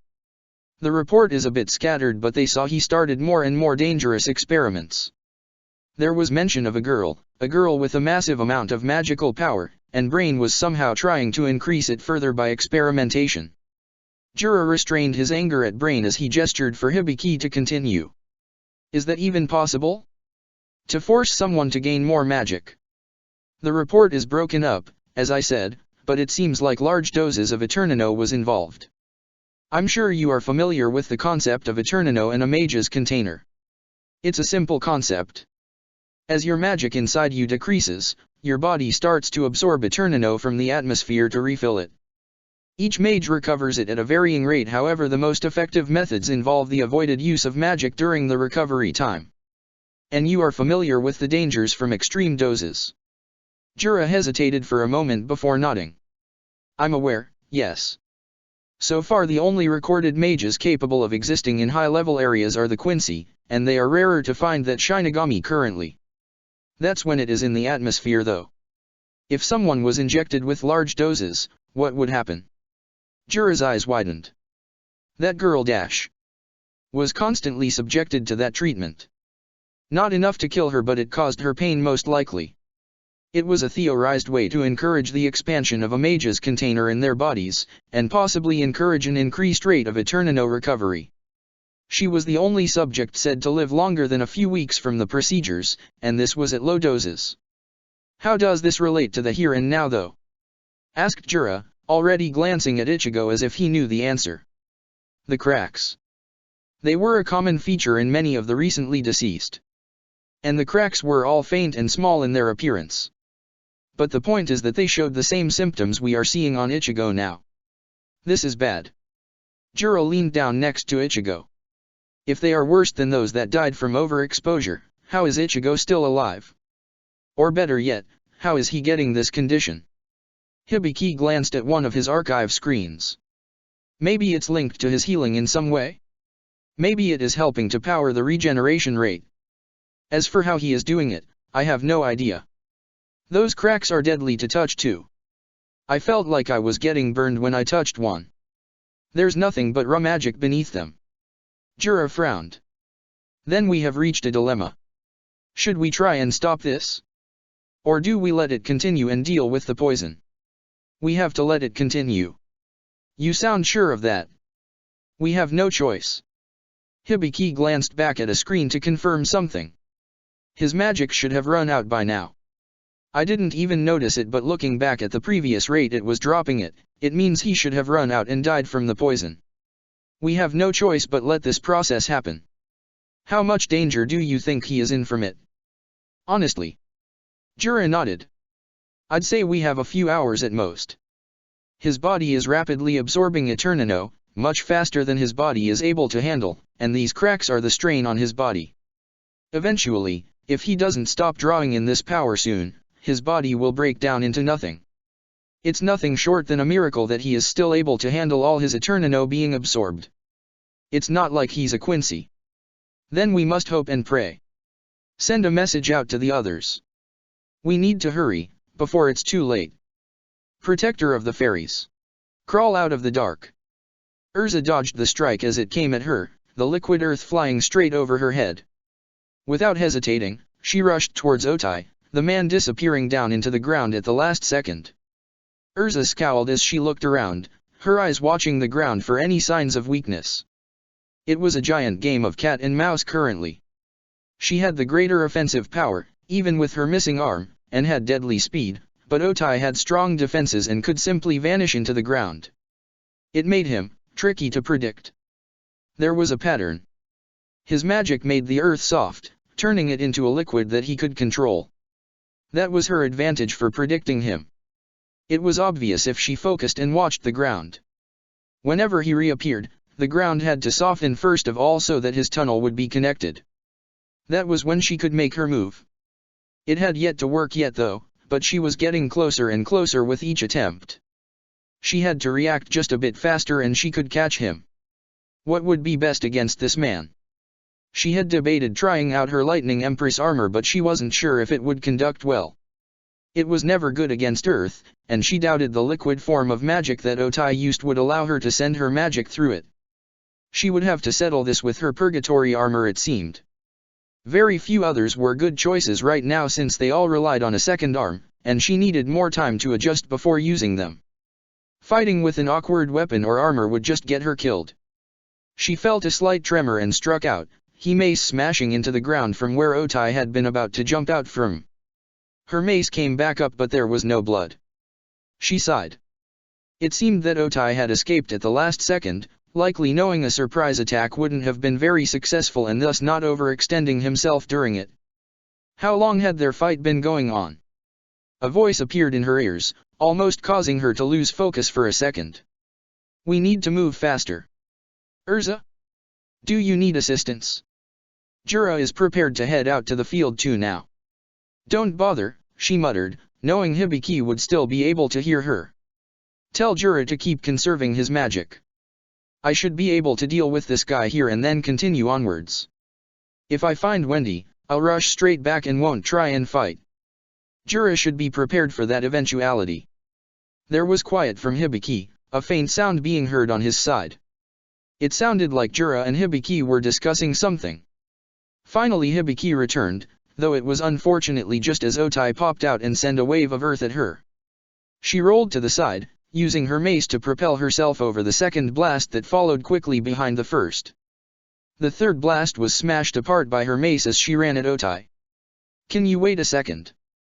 Her mace swung through the air but earth around Otai shot upwards, wrapping round her and her weapon. She scowled before the spikes on the armor extending out in all directions, piercing the earth and forcing it away. It was too late to catch Otai though as he jumped once more back into the earth. Sorry about that, Urza said, keeping her guard up. What did you say, Hibiki? Jura said he'll give you an hour at most. After that, he's heading in. Why? Are Natsu and Ichigo okay? Let's just say it is better to not take any chances here. Both have maybe a few hours max, and we don't know how long it will take Wendy to heal them. I'll hurry up here then and head towards where Wendy is. I'm close, but I've just got to get past this troublesome pest. Good luck. You'll their best hope right now. The line to Hibiki cut off and Urza found herself in silence once more. The situation was getting worse, and she couldn't even deal with one member of Oration Cease. Unforgivable. She had to deal with this man. He could see her wherever she tried to hide, despite being underground. He saw all her movements easily, and acted accordingly. His eyesight was good, especially with that eye magic he had. But how fast could he react? As Otai jumped out of a new hole, Urza was ready. She stabbed her mace into the ground and used it to spring over the latest wave of earth that was flying toward her. With her hand now free, a sword was summoned to her hand before she threw it, channeling magic into the blade as she did. The result was better than she had expected. The speed it shot forward was enough that it almost hit Otai, and only missed because she had underestimated the man's current position. She had assumed he had stayed stationary. She got to relish the shock on Otai's face however as he quickly sank into the ground. This was an ability gained from her purgatory armor. It increased all her physical skills tremendously, and it was suited for one unique style. Recklessness. When trapped, the technique with the armor's spikes could be used. The mace helped provide an overwhelming strength to her attacks, and simply throwing a sword sent it flying at quicker speeds. She knew a fair few would be able to dodge it, but it wasn't bad in her opinion for an idea she had though up on the spot. It would be something to consider later on perhaps. She had a plan however. She couldn't afford to let her guard down until it worked. When Otai was beaten, then she could celebrate. As Otai came up once more, she got to work. A first sword came to her hand which she immediately threw before he could stop her. It missed him by a hair's width.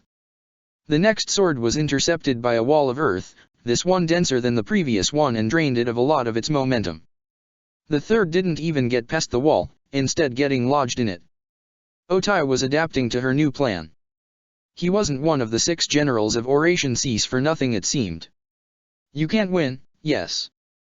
But your determination is truly wonderful. Brain would relish people like you on his side. No thank you. I'm quite happy where I stand. Otai sighed. A pity. You won't ever know the joys of money, yes.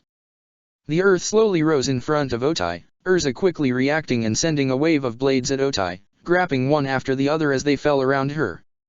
A massive wall of earth shot out to protect Otai, stopping the majority of the swords while the rest were diverted to the sides. Urza didn't give up, rapidly summoning more blades and sending them straight at the man. She wasn't going to be beaten so easily. As his last sword hit the earth wall, it came down, the earth that had previously risen in front of Otai now in a new form. It was packed densely into a sphere of liquid earth, parts of the sphere dripping onto the ground below. Otai raised 2 fingers to his eyes as they shot open as wide as they could. You are finished, yes. His hand lunged in her direction, the 2 fingers used to touch his eyelids now aimed at her. The sphere of earth exploded towards her, the liquid being blasted like a beam. Urza's eyes widened as the mass amount of earth rocketed towards her, knowing she didn't have time to dodge. And so her arm flashed, half of a massive shield appearing attached to her lone arm. She brought up the shield and hid her body behind it as best as she could, her feet digging into the ground. It was good that she had done that. As the earth crashed against her shield, she felt like it was trying to send her flying. If she had been hit by that, she could have died. A loud crack sounded. She recognized that sound. No sooner had the attack finally ended did the shield shatter into pieces. That was going to be expensive to replace. Such a shame, yes. You survived. But for how long? Otai moved, rushing towards her on a wave of earth that threatened to swallow her whole. Her hand reached to the side and grabbed her mace, swiping it at the wave of earth. It threatened to break for a moment, and Otai looked worried, but it held. And what was Otai's happiness was her grief. The wave of earth crashed into her, her mace helping to take the brunt of some of the damage and to part the liquid slightly. She found herself flying backwards, away from her scattered weapons. Otai slowly approached her, a confident smile on his face that grew with every passing second. It quickly shrunk as Urza forced herself to her feet. Give up. You can't win against someone who has embraced the love of money. There is no force stronger in this world. Urza laughed. I told you. I'd do anything for my friends. You say money is the strongest driving force in the world. I think I know a lot of people that would disagree with you. Urza brought up her mace and aimed it at Otai. I'm not going to fall. Not until I've done what I need to do. And that won't be till I know everyone is safe. For a brief moment, she saw something. It was in the eyes. Otai's eyes had widened, and looked almost shocked but more from recognition. Had he once been in the same situation, and was this like he was looking back on his old self? There was no time to pity the enemy however. She could do that when he was locked away in a jail cell. Otai charged at her, a fist extended as the ground shot out as whips and tried to grab her.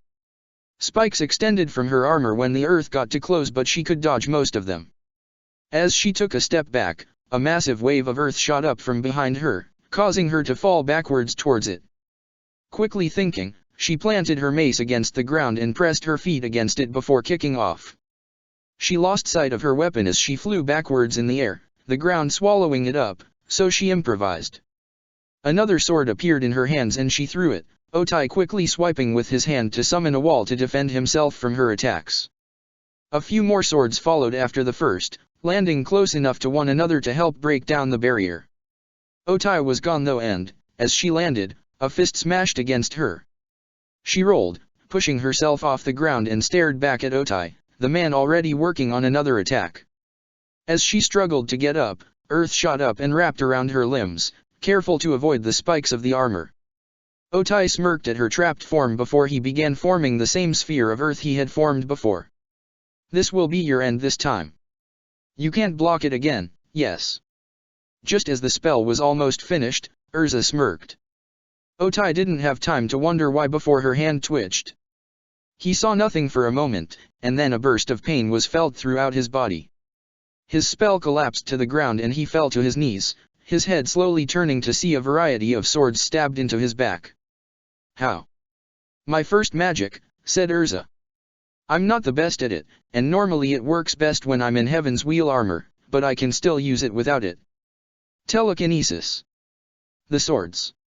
Otai's jaw dropped. You threw them on purpose, even knowing they wouldn't hit. Urza shook her head as the man slowly collapsed to the ground. No. I hoped they would hit you. But I wasn't afraid if they didn't since I knew I could adapt to use them later. Your eyes can see a lot of things, but only if it is within your field of vision. You don't have eyes in the back of your head. I see. Even with one arm, you are too strong. I'm the most adaptable mage in Fairy Tale, Urza said as she turned her back to her opponent and walked away. Goodbye Otai of Oration Cease. You were strong. Otai collapsed completely to the ground, his head tilting to the side as he glanced up to the sky. Are you out there, Wally? He whispered. My brother. My prayer. Was it wrong of me, to want to see your face, just one more time? Urza kept walking forward, her head turning back to make sure Otai wasn't having some sudden second wind. It always paid to be careful. The man should be thankful somewhat at least. She had left him alive. Jura said they could choose if they killed their opponent or not, and she didn't feel the need. He could suffer in jail where he couldn't hurt anyone else. For now, she had to get to Wendy. With that distraction out of the way, she was so close. She just had a bit further to go. Just a bit longer. Protector of the Fairies. Brain froze from his pacing, a hand coming up to his face. This was the second time he had done this that day, and it wasn't a good thing. Twice now he had felt the magic of two of his guild members fade, the markings on his face fading in correspondence with their lack of magic. They could no longer sustain the spell. It wasn't too much hassle, just so long as one of them kept standing, but it meant a third of the pillars had fallen. If all six fell, it would end up badly. He turned towards Wendy in annoyance. How much longer? Wendy ignored him. He felt like going over there to teach her a lesson, but he didn't dare at the current moment in time. She was useful, her healing powers reversing the damage Jelal had suffered with unnatural ease. Sky magic users truly were extraordinary beings, what with their healing magic and that other gift they had. The damage Jelal had taken should have been irreversible. It was pure luck that he had survived in one piece, and the coma he had fallen into was better than death. With Wendy working on him, his magical power had returned to safe boundaries, and the amount of Eternino he had been bathed in had vanished, dispersing back into the air around them. A bit longer and Jelal would awake. And with that man, Nirvana's location would become clear. The energy around Wendy slowly dropped and Brain rushed over, roughly pushing her out of the way in his hurry. Wendy held back a cry of pain as she was knocked against the wall, glancing carefully at Jelal instead. Jelal's eyes slowly flickered. Then his hands did the same. One hand slowly started stretching outwards, gripping the ground and forcing his arms to bend and push himself up. He reached a sitting position as he glanced around the cave in confusion. Jelal. Wendy looked at the man softly, hope in her heart that this was the same man she remembered. Jelal turned his head to her and looked at her blankly. Do I know you? It was only the knowledge that this wasn't her Jelal that kept her from crying at those words. It hurt, seeing someone with the same face and same voice saying such upsetting words. It was just as she thought though when she looked at him. This man had far too much magic anyway to be her Jelal. And yet she couldn't stop herself from healing him when she had worked that out. Jelal turned his head towards Brain and Racer, the puzzlement still there. Who were these people? Who was he? That girl, the kind one whose presence he had felt, had called him Jelal. Was that his name? Jalal? Brain smirked as he looked down at Jalal before turning his attention to Wendy. Well then, Wendy. It seems you have almost outlived your usefulness to us. I have just one more task left for you. Brain turned his head towards Racer. Restrain her. Keep her from escaping. Got it. Racer rushed forward towards Wendy, preparing to grab her and move her elsewhere.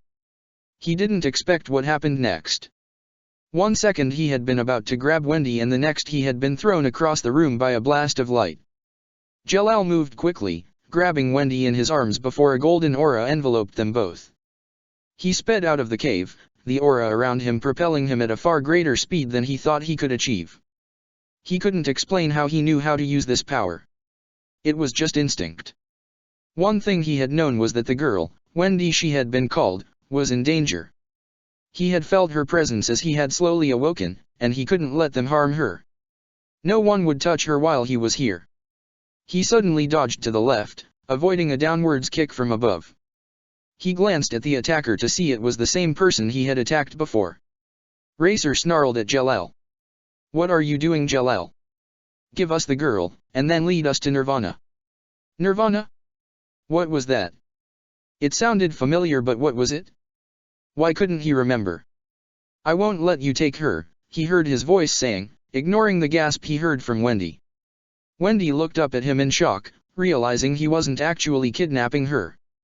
He was rescuing her. Racer sighed before a magic seal appeared under him. It changed colors from green to red before vanishing once more. Gear change, red zone. Jalal tilted his head at the strange sight. What did dash? He was cut off as Racer's leg soared over his head, another one of his instincts telling him to dodge at the last second. Racer didn't end there, rapidly punching forward at him. Jalal weaved himself through the barrage of attacks, deflecting the odd strike or two with his free hand. And then he was past the man, his hand swiping to the side. Light blasted upwards from the ground beneath Racer, and the mage started to fall downwards into the recently created hole. Jalal didn't stop to watch, flying upwards into the sky. He looked back at the strange aura around him. A word stuck in his head when he looked at it. Meteor. Meteor. Jalal glanced at Wendy. Do you know what it means? Wendy shook her head lightly. No. I'm sorry. Jalal gave her a soft smile, something that felt like it hadn't been used in a long time. Don't worry. You saved me. I could feel nothing. And then you appeared, just on the edge of my senses, before you brought me here. Jalal glanced upwards at the sky, his eyes widening in joy. Is this a sky? Are those clouds? I know these words, but I've never seen them before. Or I don't remember at least. It's amazing. Wendy found herself laughing at the man holding her. He was so funny, being happy at the simple things, just like a little kid like she was. And then her eyes glanced to the ground and her mouth started to open in warning. It was too late. The slight noise she made caused Jalal to look towards her, and at the moment Racer appeared from above, just out of his line of sight. With a strong kick, Racer brought his foot down on Jalal's head and sent the two tumbling down to the ground. Wendy screamed as they fell, Jalal grabbing her and holding her tightly. His body started rotating as he forced himself to move, determined not to let Wendy get harmed. His meteor spell shot to life with his will, pushing them upwards as the last second when they had been about to hit the ground. Jalal brought a hand out to the side, a small magic seal appearing by it. With a swipe of his arm, arrows of light shot out of the seal and flew towards Racer at fast speeds. Racer took one glance of them before scowling. Within a few moments, Racer was appearing in and out of sight, jumping between areas with surprising amounts of speed. The arrows couldn't connect and instead sailed straight past the man, Racer rushing at them before they could do anything to stop him. Jalal raised a hand just as Racer vanished. His eyes already caught sight of the man moving, but where to? Behind you. Apparently Wendy knew, and she warned him just in time. With not much time to do anything, he leaned forward, Racer sailing over his head. Using the chance, Jalal brought a knee up as he straightened himself, the enhanced power of Meteor sending it straight at Racer's chest before the mage could dodge. Racer rolled to the side as the knee started connecting, Jalal watching the man carefully. He hit, he knew that, yet Racer seems to not have suffered much damage from something he had been sure that would work. It's his magic, Wendy whispered at him. It's doing something to the area. Jalal glanced at her discreetly, his mind making a note that magic was the name for what they were doing. You're sure? Wendy nodded. I see it. I don't know what he's doing, but things seem wrong. They're slower. Jalal brought an arm up, beams of light firing from it. Racer made to dodge the strikes yet, instead of missing him, the attacks redirected themselves, some even changing directions to chase after Racer. Instead of continuing to run, Racer changed his path, leading all the beams closer to him. As they finally neared him, he jumped up into the air, his body slowly rotating. Motor. And then his fists shot out, smashing each of the beams one at a time. It only took a second, but that was enough. The attacks were destroyed. Jalal watched the man carefully. They were both fast, and he wasn't sure who would win. Racer had similar thoughts, actually holding up a hand for a moment. Hold on a minute. This is a misunderstanding. If the girl is that important to you, then I'm sure Brain doesn't mind you keeping her. We won't harm her. Jalal looked down at Wendy before back at Racer for confirmation. She is safe? You aren't going to harm her. Might have before, but I'm not really interested in fighting you over her. You're fast, perhaps faster than me if you focus more. Besides, Brain just wants your help anyway. You lead us to Nirvana, and he'll give you whatever you want. Jalal took a step forward till he felt part of his clothes being pulled. His eyes dropped to Wendy and his heart almost sank as she looked at him like that. Pure worry and fear. Why was she looking at him like that? She was safe now. You can't do it, she muttered. Please. Nirvana can't be released. Jalal froze even more as he saw the tears threatening to fall from her eyes. Please, she begged. Don't do it. He looked back at Racer, the man waiting expectantly for him to come over to him. Yet he couldn't. If this was going to upset Wendy, the girl who had brought him out from that darkness, then he couldn't do it. No, he said confidently, the look of Racer's face changing to one of disbelief. I won't let you get your hands of Nirvana. You. Why are you trying to act like a hero? We aren't them. You aren't you of them. The things you've done. It's too late for you to pretend to be with the light. Racer shot forward at Jalal, his knife coming out of his coat, which he grabbed immediately. This man had to be taken down now. They couldn't afford to be stopped here, and he'd kill Jalal before he finally decided to end that pathetic facade he was using. Moving at his top speed, Racer sped around them, preparing to attack them from the side. He was almost at them when... Left.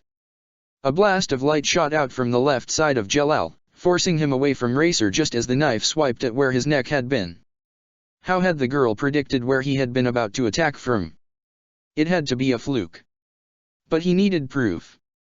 Again, Racer shot round, lunging it and slicing at thin air. He would have hit Jalal if not for Wendy's constant cries of his location. It was always something basic, but the fact she could work out where he was that much was troublesome. How the hell was she doing this?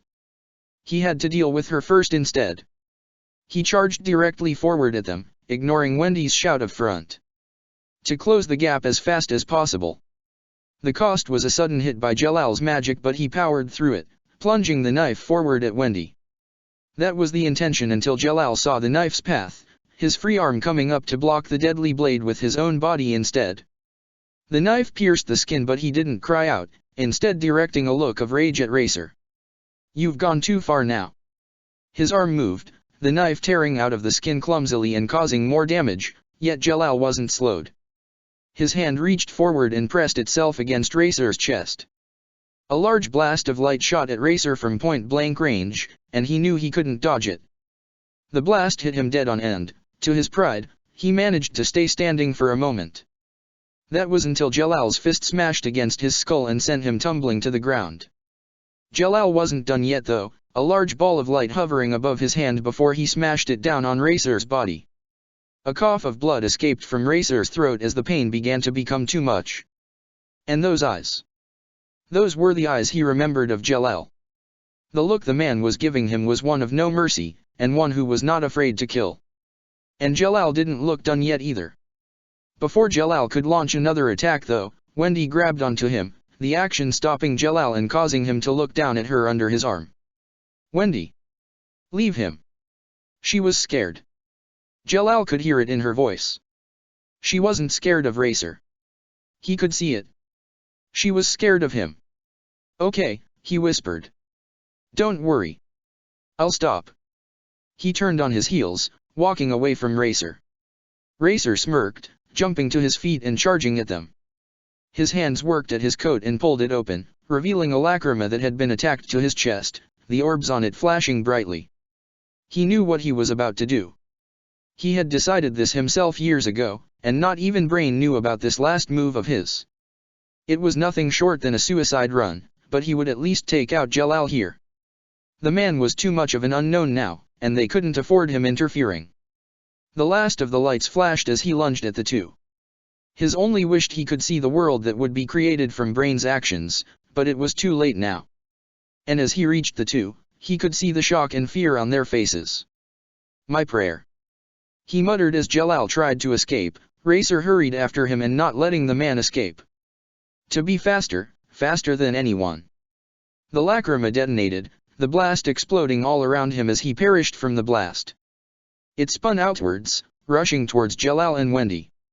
Jalal tried to outrun it but he wasn't fast enough. The blast was too close. But he couldn't stop trying. He forced himself to go faster and faster, and he didn't even notice when he outran the explosion. He kept going and going, Wendy's tugging on his clothes drawing him out of his thoughts. "We made it." Jalal looked around, seeing that she was true. They had made it. And he had traveled quite far too. They were far away from the area they had been in. Where were they? A gasp from Wendy drew his eyes forward, and he couldn't believe what he was seeing. It was a flying ship it seemed, shaped like a horse his memory helped clarify. How was it flying? What was it? Christina. Apparently Wendy knew, and she was now looking at him hopefully. "Quickly," she said. "Head over there. Some of the others could be on it." Jalal nodded, flying at the ship and landing down on it. His meteor spell faded as he touched the floor of the ship. The ship seemed quiet. But it was flying? Where was everyone on it? "You let her go." Jalal dodged the sudden blast of snow that had been directed at him, an instinctual blast of light being returned towards the attacker. Eve rolled to the side, send more snow at it, Jalal dodging to the left. As he did, he felt the air grow thinner. He glanced to the side, seeing a darker-skinned individual holding his hand out them. Jalal didn't wait around to lose all the oxygen available to him. He escaped and took a deep breath before he brought up an arm, light gathering around his palm to strike at the enemy with. "Wait." The call came from two people, Jalal looking at Wendy while Eve and Ren looked at Ichia, the man stepping out of room near the front of the ship. Ichia glanced at Jalal before he wiped his eyes, as if he remembered Jalal from somewhere. His brain clicked into place before he pointed a finger at the man. "You." Jalal brought up a finger of his own and pointed it at himself. "Me." "Yes, you." "Do I know you?" "You dash." Mister." Ichia turned his attention towards Wendy, the girl managing to get out from Jalal's grip.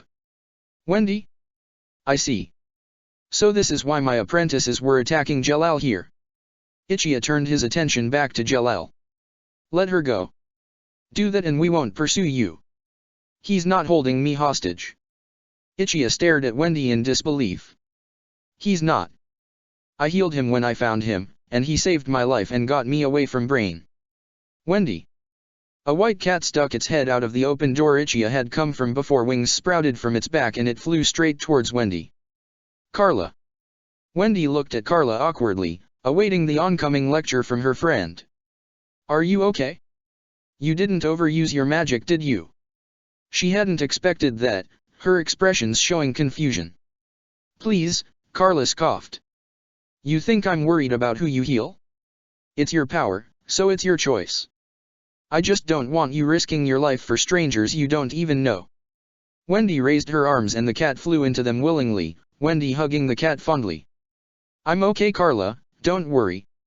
I'm here too, said Happy, slowly following out of the door like Carla had. Happy? Why are you all here on Christina? We went to get her back, said Ichiya gravely. We wanted to try and get a more secure base for us all. Unfortunately we haven't been able to bring Natsu and Ichigo here due to their current conditions when we left. We're flying as fast as we can towards them now. Condition. Previous events ran through her brain before she remembered what had happened before she had left. Most of the mages had been weakened but she had been sure they all had survived. They were poisoned, said Eve, glancing off the edge of Christina in case anything was incoming towards them. Sensei's magic couldn't help them. You're currently their best hope. Wendy opened her mouth slightly, finding it hard to find words. I'm their best hope. Possibly their only hope actually, said Ichiya, not realizing the pressure the girl was feeling that he had added to. If we don't get you to them soon, they will die. Where are they? It wasn't Wendy who had asked that, and Ichiya glanced at Jalal suspiciously. I can get her to them if you need me to. I seem to be fast, and should be fast enough to make it to them before it is too late. And what motivation would you have to help us? He saved me, supplied Wendy, looking between the two. I'm sure he'll help us. Ichiya frowned for a moment, looking at Jalal for any signs that Wendy could be wrong. As far as he could see, he couldn't see any, but was that worth risking? Jalal held out a hand towards Wendy, though his gaze was still on Ichiya.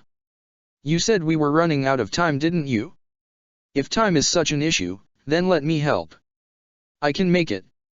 Ichiya took a look between Wendy and Jalal before sighing and stepping back. Go. Go now. Before I change my mind. Thank you. Protector of the fairies. And let hope reignite for all. Brain stumbled through the trees, rushing away from the cave that had been his base. He couldn't afford to stay there anymore. It had provided suitable cover at the time, but the light mages were regrouping to some degree, and now Jalal had turned against him. He could understand Jalal stealing the girl. She was extremely valuable after all. He wasn't concerned about losing her too much, but what would Jalal do next? If he left then it wasn't that bad, but if Jalal didn't leave then there would be problems. That man knew where Nirvana was after all. Could Jalal be after Nirvana for himself? If that was the case then there would be conflict. Nirvana belonged to him, not Jalal. He refused to give it up to anyone. Scenarios ran through his mind, questioning events one after the other. Brain knew he was arrogant, it was something of a fact to him, but he was never stupid. That was for lesser minds. Angel, Otai, and now Racer. 3 down, and 3 left. If they all fell, there was still a chance. There was still that man after all, but it wouldn't be a good idea to rely on him. At the very least, those still standing were the strongest. Cobra wouldn't lose to just anyone, and he was sure that Cobra would at least take down the opponent with him if they were strong enough to beat him. As for Midnight, well, let's just say that he believed that you would have to be a fool to fight him. Even he recognized that Midnight rivaled himself in strength. There was no point panicking. He had a plan. Some things had changed from the original plan, but they had always been variables in the first place. The main requirements had been cleared and only one thing was left. A hand lifted up slightly and a small screen appeared in front of him, little light being emitted from it so he couldn't be detected. He smirked as he saw the attempts the other archive user had been taking to break through his shielding before typing a few commands, setting the mage back to his original start position. Another button quickly activated a communication link, allowing him to access where Cobra was. I hear you, said Cobra. The man always was listening to everything, and Brain knew it. It was hard to hide things from the Dragon Slayer after all. Have you found it? I heard the Jalal thing didn't work out. Cobra. Hey, I'm just saying.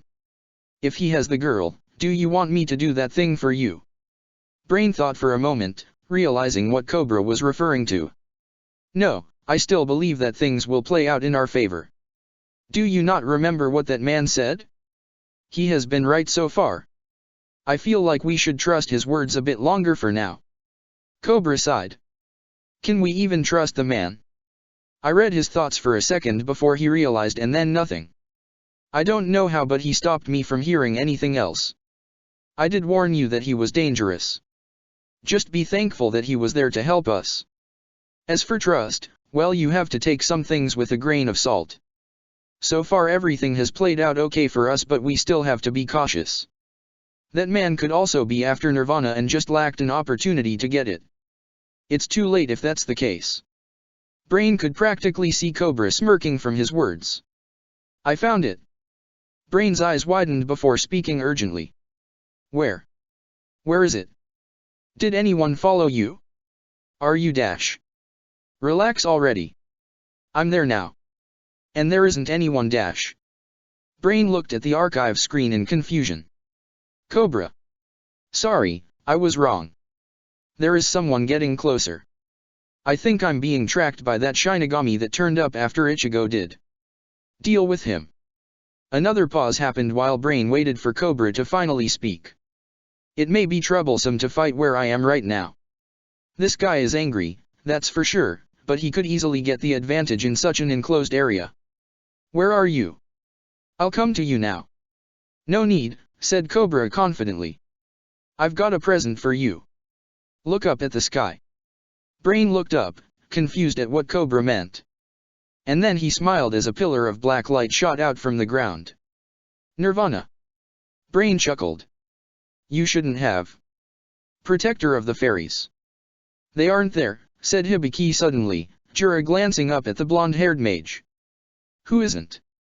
Oration cease. Urza says she found where they were and where Wendy should have been. No one is there. Jura frowned. That is indeed troubling. Why would they leave their base undefended or even abandoned? I can understand that it is only a temporary one, but it should have still been necessary to some degree. I agree. Something has made them leave, and Urza can't work out if it is good or bad. A quick glance at Ichigo and Natsu brought up Jura's next question. What about Wendy? Hibiki shook his head sadly, Jura realizing the answer from that simple answer. No sign of her. There was a coffin of some kind, but too big for her. You don't think? No, said Hibiki, hearing the sign of relief that escaped Jura's lips. Why kill her and then have to carry her body around as dead weight? No, if she was dead then she would have been left there. Her value is in her skill after all, and killing her takes away all her value to them. Jura stood up, grabbing his staff from beside him. Locate her again. I'm heading out. Already on it. Jura heard the sound of tapping before it suddenly stopped abruptly. What's wrong? We aren't alone. A golden light shot down to the ground beside them, Jura not waiting to take any chances. They knew no one with magic like that, which meant this had to be an enemy. His fist extended towards the intruder and the earth around him obeyed, spears of earth bursting out of the ground and propelling towards the intruder. Wait. The spears stopped mere millimeters away from the intruder, Jura's eyes wide from who he would have almost killed. He recognized that voice. Light vanished from the intruder, revealing the person they had believed to be one to actually be two. Wendy was one of them, and he was glad she had called out to them when she had done. A second late and it would have been horrific. He definitely didn't want the death of such a sweet innocent girl on his conscience. The other person was another matter. He recognized that face. Blue hair, a red tattoo around the right eye, there was no doubt. The man who had caused the Tower of Heaven incident and had been the cause of the previous Magic Council disbanding, a previous member of that same council and a wizard saint on top of that, and the greatest enemy of the new Magic Council that currently existed. Jalal Fernandez. The man certainly looked the same he had done when he had last seen him. Except there were some differences from what he could see and sense. The immense power the man had still was there, if weakened from something, but that looked only temporary, but the arrogance the man had was gone. He remembered how Jalal had acted, back when he had been known to all of them as Sea Grain. How they could have been fooled so long was hard to believe, but the man had been a good actor, pretending he had been Jalal's brother. And in reality he had been nothing more than an extremely powerful thought projection. But even as Sea Grain, the man had always had an arrogant aura around him, something that had subtly been saying that he was stronger, and he both knew it and wanted to mock you because of it. But right now, that aura was gone. If anything, he felt nothing from Jalal, as if the man wasn't sure of how he was supposed to be. Not even confusion. Well, that wasn't entirely true. The man looked fairly awkward at the stares he was getting from him and Hibiki, and seemed to also be slightly afraid of the spears extremely close to him. Was this really Jalal? The man seemed so different. What the hell was up with him? Before he could decide to do anything about the man, Wendy stepped forward, her arms spread out in front of herself in defiance. From her position it looked she was defending Jalal, but why? Why was she trying to protect this monster? Please wait, Wendy begged, taking a step forward towards them. She reached back and grabbed hold of Jalal's hand, slowly dragging him forward. Jura resisted the urge to attack with the earth, despite knowing that he would never get a better opportunity. He slowly let the earth collapse back down to the ground when Jalal cleared the last of the spears, conserving his magic for if a fight broke out. Wendy, he said slowly, the girl looking at him in worry. Would you explain to me what you are doing with that man? Oration cease. They found him and... Well, I couldn't just leave him as he was. He was hurt and... I couldn't stop myself. I wasn't sure of myself. Why would you heal this man? Wendy looked away. I originally thought he was someone else. I see. Jura took a step forward. I assume you know who he truly is now. Wendy shook her head. I thought he was my Jalal, but I got the wrong person. That or he doesn't remember me, but I'm pretty sure I found the wrong person. Then step away from him. That man is a wanted criminal, and as such cannot be trusted. A look of horror appeared on Wendy's face, but she wasn't the only one to show that expression. Jalal's eyes went wide and he stepped forward cautiously. What do you mean? Jura glanced at Jalal in anger. Don't pretend to not know what I am talking about. Do you honestly expect me to believe that you don't remember the atrocities you commit, the lives you ruined? Jalal stepped back, slowly raising a hand to look at in shock. He remembered the feeling he had felt before when he had fought Racer. He had been prepared to kill the man on instinct. The idea of pity had never crossed his mind till Wendy had stopped him. Was this what he was? Was he really just a monster? We can trust him. Everyone snapped towards Hibiki, Jura the most confused of the lot. Hold on, he said, raising a hand for emphasis. You can't be serious here. What makes you believe a man like this can be trusted? Hibiki gestured behind him. I've contacted Sensei. He says we can trust him for now if he really brought Wendy here. I've also been watching him react to you. From his body language, I'd say he truly doesn't know anything. Hibiki turned his attention towards Wendy. What condition was he in when you found him? Wendy fidgeted under the stairs slightly. Brain said he had been bathed in Eternino, and he did have a lot of poisoning from it. He was kind of lucky that he hadn't absorbed much of it, so I managed to bring him out of a coma. There's our answer, said Hibiki happily. Maybe Jalal is a criminal, but right now this man can't be classified as the same Jalal. Eternino can cause extreme effects in large concentrations of exposure, meaning that there is a good chance that he had lost his memories. It certainly explains how he is acting compared to old reports on him. Jura stepped forward till he was practically touching Jalal. He just stared at the man, Jalal fidgeting like Wendy had been. It felt like Jura was peering into the man's very soul, judging whether he was worthy or not. Eventually, Jura backed off, nodding as if he had gotten an answer he had wanted. Very well then. I don't like this, but I can work with you for now if you aren't the same man as before. At least till the situation with Oration Cease is over. At that point we'll work out just exactly what to do with you. Is this agreeable to you? Jalal nodded, a small smile on his face. Thank you. I promise you that I don't mean you any harm. I'll be the judge of that. Jura turned his attention back to Wendy before crouching next to her. I know you must have been scared somewhat, being captured and held hostage, and I wish I could offer you time to recover from that, but I can't. If you met with Ichiya, then he would have told you why you were sent straight to us. Jura's head dropped slightly, forming a light bow. Please help them. Natsu and Ichigo. Wendy looked around awkwardly, the bow she was receiving unnerving her. She wasn't used to this, especially not from such a respected and powerful individual. So she did what she did best in stressful situations. She looked for something to occupy her mind, in this case quickly rushing to Natsu.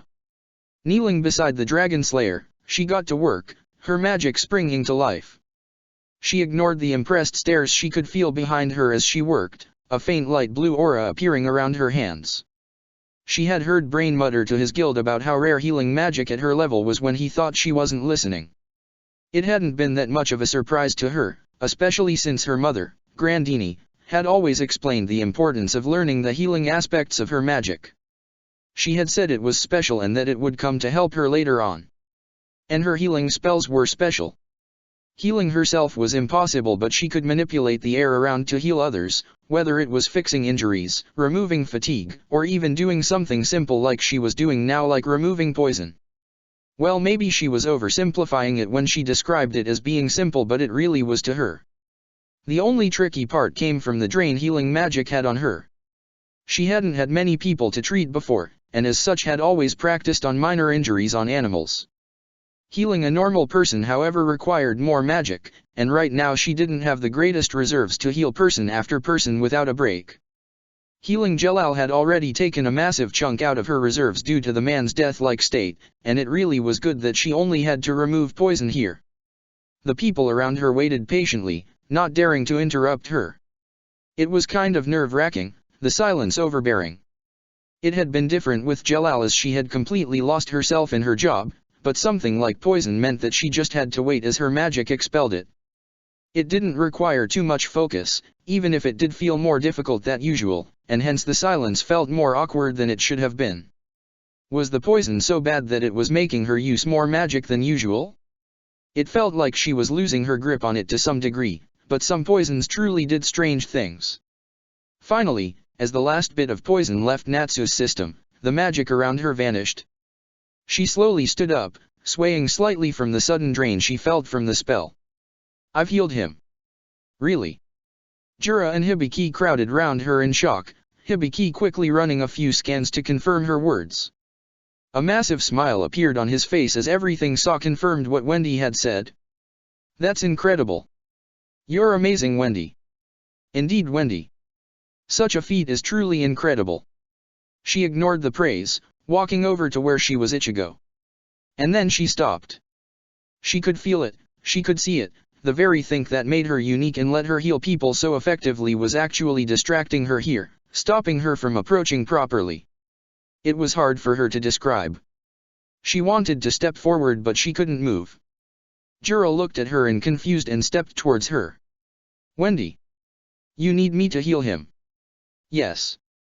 Jura frowned before remembering the words Brain had said when he had taken Wendy. He may have barely arrived at the time, but he still heard the words spoken. Brain had said that he wondered if Wendy would actually heal Ichigo, and that she had been afraid of him. He prayed to everything he could think of that Brain was wrong. But he could see it in her eyes, the same thing he was sure Brain had seen. "You're afraid of him, aren't you?" Wendy took a step back from Ichigo, ripped her eyes away from him as if she couldn't bear to watch him any longer. "Yes. I see." Before anyone could stop him, Jura collapsed down to the ground, swallowing all pride he had to kneel before the small girl. His head was touched the ground and his staff was abandoned next to him. Hibiki had to restrain a gasp from seeing Jura lowering himself to such a position. This wasn't simply asking for a favor. Jura was practically begging before Wendy. "Please," Jura begged. "I know you say you're afraid, but you are his only hope. I'll do anything you want so long as it exists within my power to do so. So please, heal him. Else it won't be the poison that will kill him." "It'll be magic," muttered Wendy, not aware that she shouldn't know that. She frowned as she suddenly noticed the shocked faces around her, Jura raising his head slightly from shock because of her words. "You know?" Yes. But you hadn't examined him yet." Wendy looked away awkwardly. "I did." "What are you talking about?" asked Hibiki curiously. He had no idea what magic the girl used apart from that it caused her to be known as the Sky Sorceress. Did she have some way to determine injuries and ailments from a distance? Brain did say that she could see and hear the very movements of the air, so perhaps that played a role in it. I can see things." They help tell me the state of someone. Jura slowly rose to his feet, his eyebrows raised. His eyes though were dead serious. You see things. Hold on Jura, said Hibiki, moving next to the man. He lowered his voice before whispering, have some tact here. You can't say that outright. It may be a manifestation of her mind or something to represent what she senses from the air. I can hear you, muttered Wendy. Both men looked embarrassed at her hearing them. And they are real? Hibiki looked at her, not sure exactly what to say but opened his mouth anyway. Wendy dash. They are real. Wendy's hands shot up to cover her mouth, embarrassed from her outburst. I'm sorry. It's just. Well, my mother said it's natural for someone like me to see them. She said it wasn't normal for most. That they wouldn't understand very well. Hibiki looked at Jura for help but stopped before he could open his mouth again. The eyes Jura had right now. Did Jura really believe in what Wendy was saying? If anything, Jura didn't seem too shocked at this. You use sky magic, don't you? Wendy nodded awkwardly, looking up at Jura as confidently as she could. I'm the Sky Dragon Slayer. And then both mages' jaws dropped. A dragon slayer? This little girl was a dragon slayer? I know what you're thinking, she muttered dejectedly. I'm not very strong, am I? I'm only good at support and healing magic, and I can barely use any offensive magic. I'm not really what people expect like Natsu is or the Skagil I've heard of is. Don't say that, said Jura as he tried to comfort her. I'm sure you are strong yourself, just in other ways. That healing magic of yours isn't anything to laugh at. His expression turned serious once more as he looked at her. So what is it that you see? What makes sky magic so special?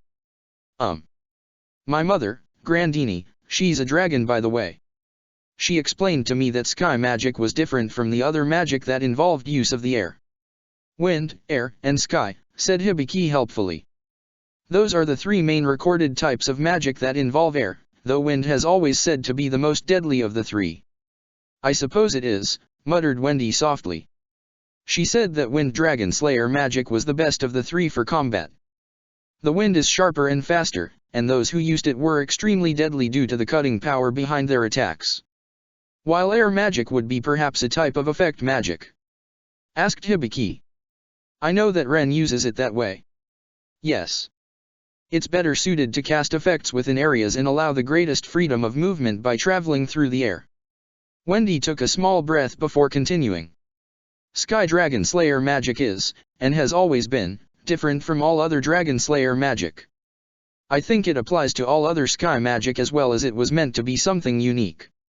Grandini said something about a blessing that happened to the magic long ago, sometime at the start of all magic. Wendy slowly raised her head, looking up at the sky. All sky magic users see the world differently. We see a flow in the world unlike any other. I think the master said once that we were perhaps seen as shamans because of this, as we could act as a bridge between humans and the very magic around us. Jura looked intrigued at this piece of information while Hibiki struggled to take it in. So let me get this straight, started Hibiki. Are you saying that you basically can see the particles of Eternino in the air, even when they aren't visible? How is that possible? I knew you wouldn't believe me, said Wendy with a pout. Only the master did when I told him. The Jalal I knew before I met the master didn't know what to make of what I was talking about. No, said Jura, raising a hand to stop Hibiki from saying anything. I believe you. Please, continue. Wendy looked at the two in case she was simply being made of fun of before continue. I don't see all of it because there would be too much to see. I see where the Eternino gathers, streams of magic flying around us and flying into the sky, joining a never-ending flow of magic. Wendy smiled widely as she looked back up, her eyes glancing around as she watched things they couldn't see. Did you know that's where we all go when we die? Grandini told me that. She said that everything is born and that everything dies, and when it does it all goes to the same place. An endless flow of magic that sails around the world. It's why people say magic is alive. Because it is, or at least to some degree it is. It can even show emotions in the way it acts. If something bad happened somewhere, it would swirl around angrily, while it floats about happily around areas of peace. And this is how you can see the state of someone. Wendy nodded. Yep. Magic surrounds everyone to some degree, even those with only a tiny spark of magic. I don't know exactly how to describe it, but magic tells me what's wrong. I think my magic acts as a translator of sorts, since the more Grandini taught me, the easier it came to understand magic. I see. Jura sighed in relief. That helps explain a lot.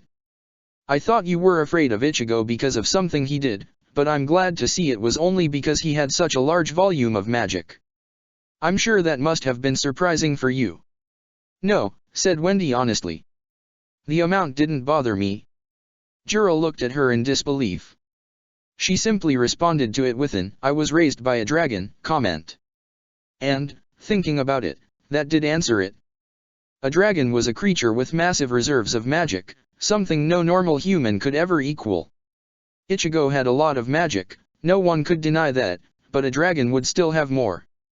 They were simply creatures of magic in that sense. But if it wasn't Ichigo's magical power that scared you, then what was it? Was it the nature of it or something like that? Wendy shook her head. I can't tell what kind of nature a magic has, only possible effects it has on things when in use. Jura frowned. He was honestly confused now. Then why are you afraid of him? Wendy fidgeted where she was standing. He's strange.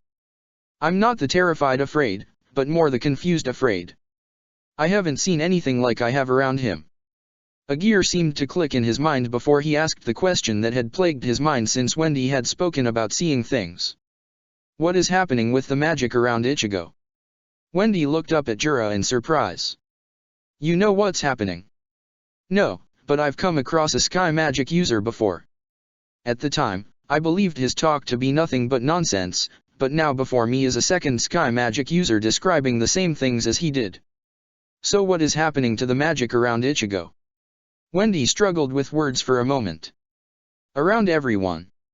There's this protection, I could say, or maybe a small shield. It's the same for everyone I've ever seen except for some rare exceptions. Always the same. Magic flows slightly different, I'll admit that, but there is always a normal pattern to it. The best way to describe it is that it is there. Nothing more and nothing less. And for those rare exceptions, well, one didn't even have that protection at the normal level it should have been at, and the other had it in a way I'm not exactly sure how to describe. Those two were my Jalal and the Master of Kate Shelter. Wendy finally turned her gaze back to Ichigo. Now that he knew she wasn't properly afraid, Jura watched her expression closely. There were still traces of fear, but he could see other emotions. Confusion, perhaps at what she was seeing, and fascination, something that confused him completely when put with the fear. I've never seen magic react like this to someone, Wendy muttered. He's drawing magic into his body, using it to help heal himself. I can see this all with ease. But what shocks me so much is how willingly magic is doing this. It was like this when I first met him, but on a much lower level, merely following him around closely. The things I get from it when around him. I said how magic has emotions, but I always saw mostly indifference when around people. But around him, it's like it loves him. Why else would so much magic be gathering to him so readily? Wendy leaned down next to Ichigo and brought a hand up to one of the cracks, ignoring Hibiki's warning to be careful. It's all gathering, even though not all of it is being absorbed. It's like it's saying, choose me. I'll help him or I'm here. Tell me what you need. It's both frightening to see someone magic treats this way and wonderful, as I've never seen magic act this way. Wendy suddenly dropped her shoulders and made sure Jura and Hibiki couldn't see her face properly as her smile dropped. He knew I was scared of him, but not why. And he was so nice to me anyway. I didn't deserve it with the way I was treating him, and he probably saw me watching him. I just couldn't help it. I didn't know what to say. I wanted to speak to Grandini about it, but she's gone. And Carla doesn't understand what I see very well. Resolve suddenly shone in Wendy's eyes as she brought up her hands, magic gathering around them once more. But I won't let it stop me. That man, Brain, he said that I wouldn't heal Ichigo because I'm scared of him. But I'm not that kind of person. And I can't let someone who magic seems to love so much die because I was slightly afraid of him. I would never be able to call myself a healer if I did such a thing. I'll save him. Before she could do anything, an arm shot up and wrapped around her, pulling her in against Ichigo's chest. Wendy blushed from the sudden hug as a hand landed on her head.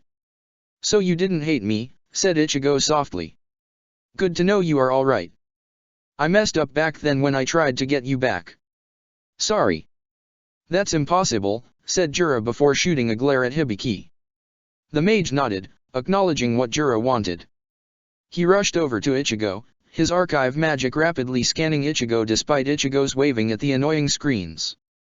The moment they finished, Hibiki glanced at them, completely in shock. Wendy answered the question they all knew the answer to. "The poison's gone." "Poison?" Ichigo released Wendy as he slowly stood up. "I was poisoned." "Yes." Jura blinked a few times, still trying to process what he was seeing. "But how is this possible? Even with the magic you were gathering towards you, your instant regeneration was only slowly making progress. How did that suddenly change?" Wendy's eyes widened.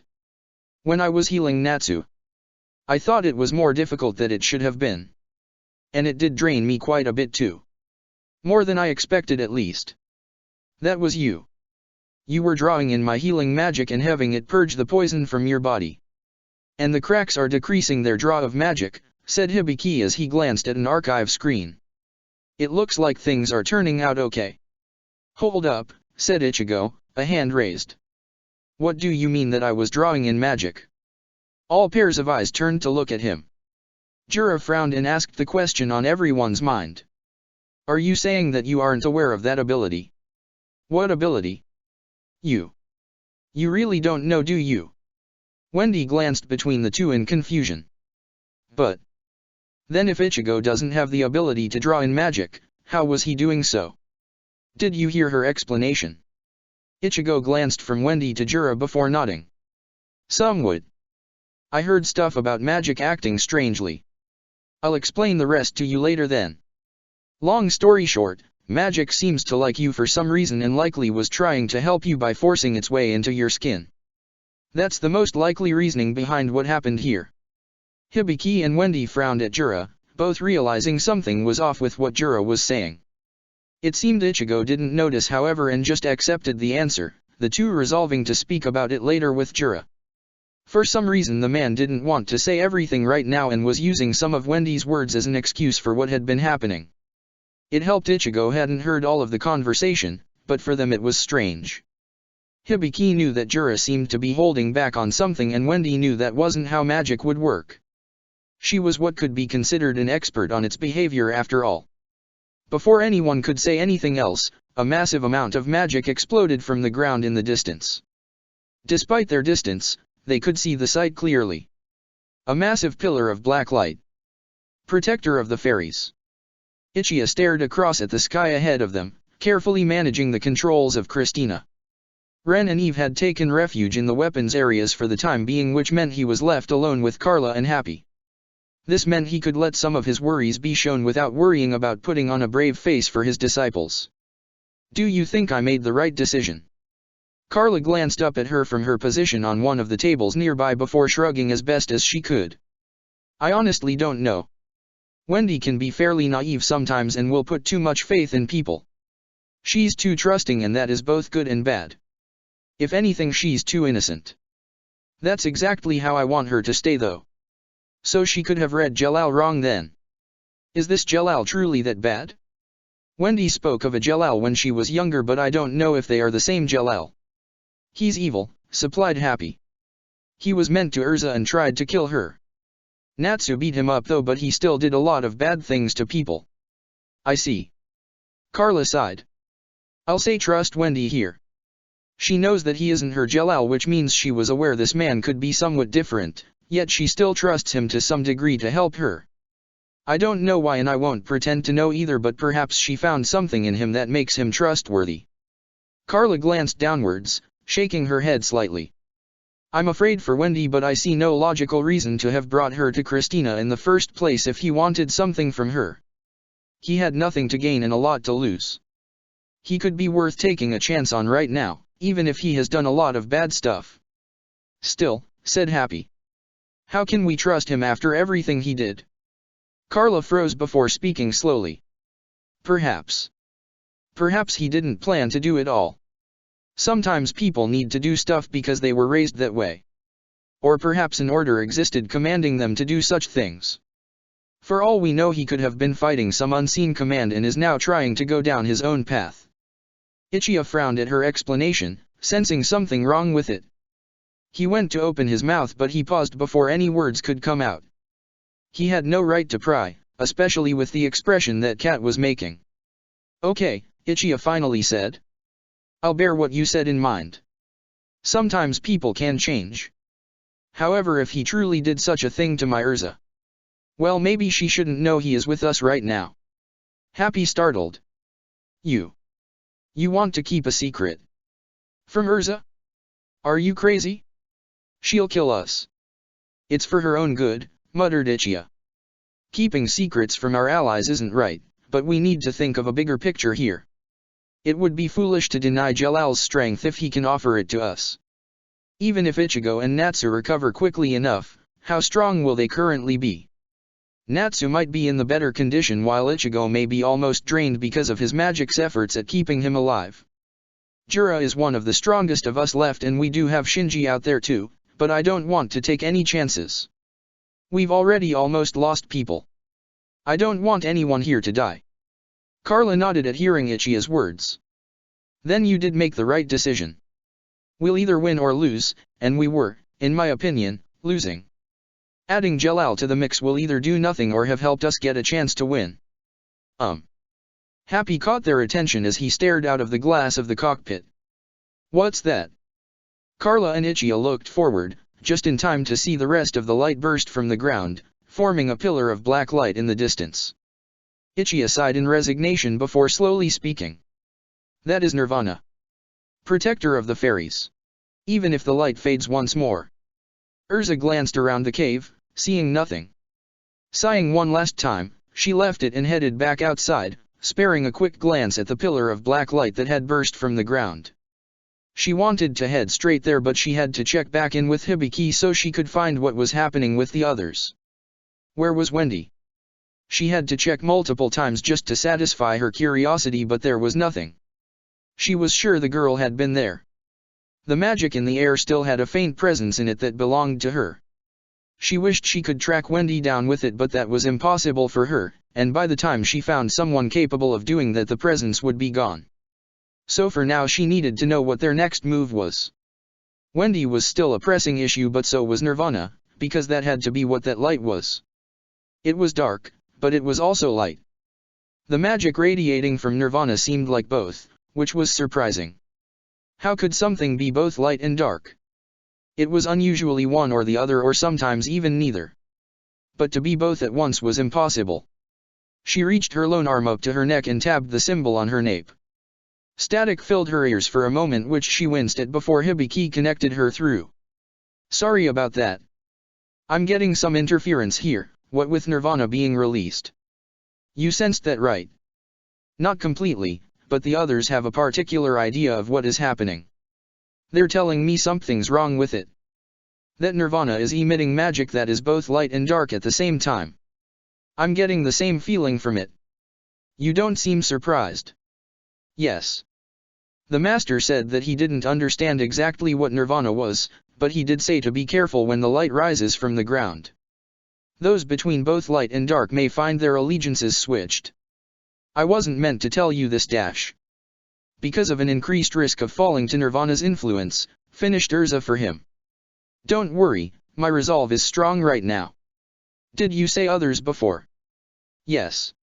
Wendy's here, and Ichigo's back on his feet somewhat. Natsu's still asleep, but he's likely to wake soon. Urza let out a sigh of relief. Thank goodness. How did Wendy get to you lot? Did someone beat me here? You didn't seem to know where she was when I contacted you before. I didn't. A pause happened, Urza frowning at the strange tone in Hibiki's voice. Someone helped us. Someone? Who? That's not important. Her frown deepened. I'd quite like to know who is helping us. It seems fairly important, as it can't be one of us, else why not say it? She could practically sense Hibiki sweating from the tone of her voice, the subtle anger focused as best as she could at him. She was about to ask more when. Taoshiro, Hibiki muttered. I don't want the others knowing how close things got and that we had to call him in. I finally found him with archive, and trust me it was hard, what with having to widen the search area to locate him. He rushed forward and got her, though I didn't know he was successful till he got Wendy back here for us. Then why not have said that to me originally? Look, I don't want the others knowing that we had to rely on more help like this as morale is already low, and Taoshiro is still just a kid. He doesn't inspire people as much as Ichigo or Shinji would. And he can't stay with us anyway, what with Nirvana now being released. He had to retreat to get ready for a possible sealing. Urza took another glance at the black light in the sky. You don't think Nirvana is completely released? No. A stationary light like this doesn't fit what we know of Nirvana. It was meant to be a powerful weapon, not something that people can easily avoid. So what do you want me to do? Hibiki sighed. There are still 3 members of Oration Cease out there. Midnight, Cobra, and Brain. I'd have to say these are the top 3, and some of us are still out there. Eve and Ren are with Ichia, Happy, and Carla on Christina. We're all planning to head out there soon when it reaches us. Lucy and Sherry should be en route to meet it as well. What about Gray and Leon? No word yet. They've gone dark, and I'm not sure how to reach them. I see. Urza straightened up and began walking. I'm heading to Nirvana then. Yes. Wait, what? I have a decent idea on how Gray thinks. He'll likely be on his way there too, or at least somewhere nearby it. He won't miss the opportunity to try and catch a member of Oration Cease unaware, and I'm sure Leon must be of a similar mind. And if Nirvana is interfering with Archive from where you are, is it possible that you can't reach them because of their proximity to Nirvana? A pause. It's possible. Fine then. But be careful. You've already fought one member of Oration Cease, and don't forget that you are missing an arm too. I don't care how strong you are, that still takes time to adjust to. You can't fight in all the same ways as before. I know that, Urza snarled back at him. I know my limits from my last fight, but I'm still a threat as long as I can hold a blade. And if I find Gray, there'll be 3 of us. That will even the odds if necessary. Urza smiled as she heard a sigh from Hibiki. Very well, but do be careful. There is no telling what it will be like right by Nirvana. I'll be fine. I'm a fairy tale mage. Protector of the fairies. In a far-off location, a group of 10 mages gathered into one room, taking their respective seats around the table. At the head of the table sat an elderly man wearing some small armor, most of it hidden behind a cape. A large black hat rested on his head while a long gray beard stretched down to the middle of his chest. By his side was a large staff, a serpent carved into the top of it. To the man's right, Org sat, nodding at the Magic Council's new chairman. Grand Doma had been an unorthodox choice at the time, but he couldn't argue that the man wasn't capable. He had spent a lot of time as a researcher and scholar, but he still remembered when Grand Doma had been fighting as a rune knight years back, and he still had a lot of the magical power he had back then. If there was any problem he had with the man, then it was that he was far too strict. Maybe it was because of the old chairman and Grand Doma's comments on Juushiro's failing to stop the Etherian cannon from firing, but that was hardly the man's fault for being sick. If anything, it was himself that had been at fault, since he had agreed to fire the cannon, despite his initial misgivings about using it. He didn't like this new council. He liked the old one, when Juushiro had been in charge. That man had been fair and kind, some would say too kind, but he could be harsh too. And the other members of the council had provided a balanced opinion on matters. There was never a complete consensus, and that was good. It made things harder, but it let them weigh up decisions more easily. And when they did agree, it was in a wider range of people's interests. This council, though, was different.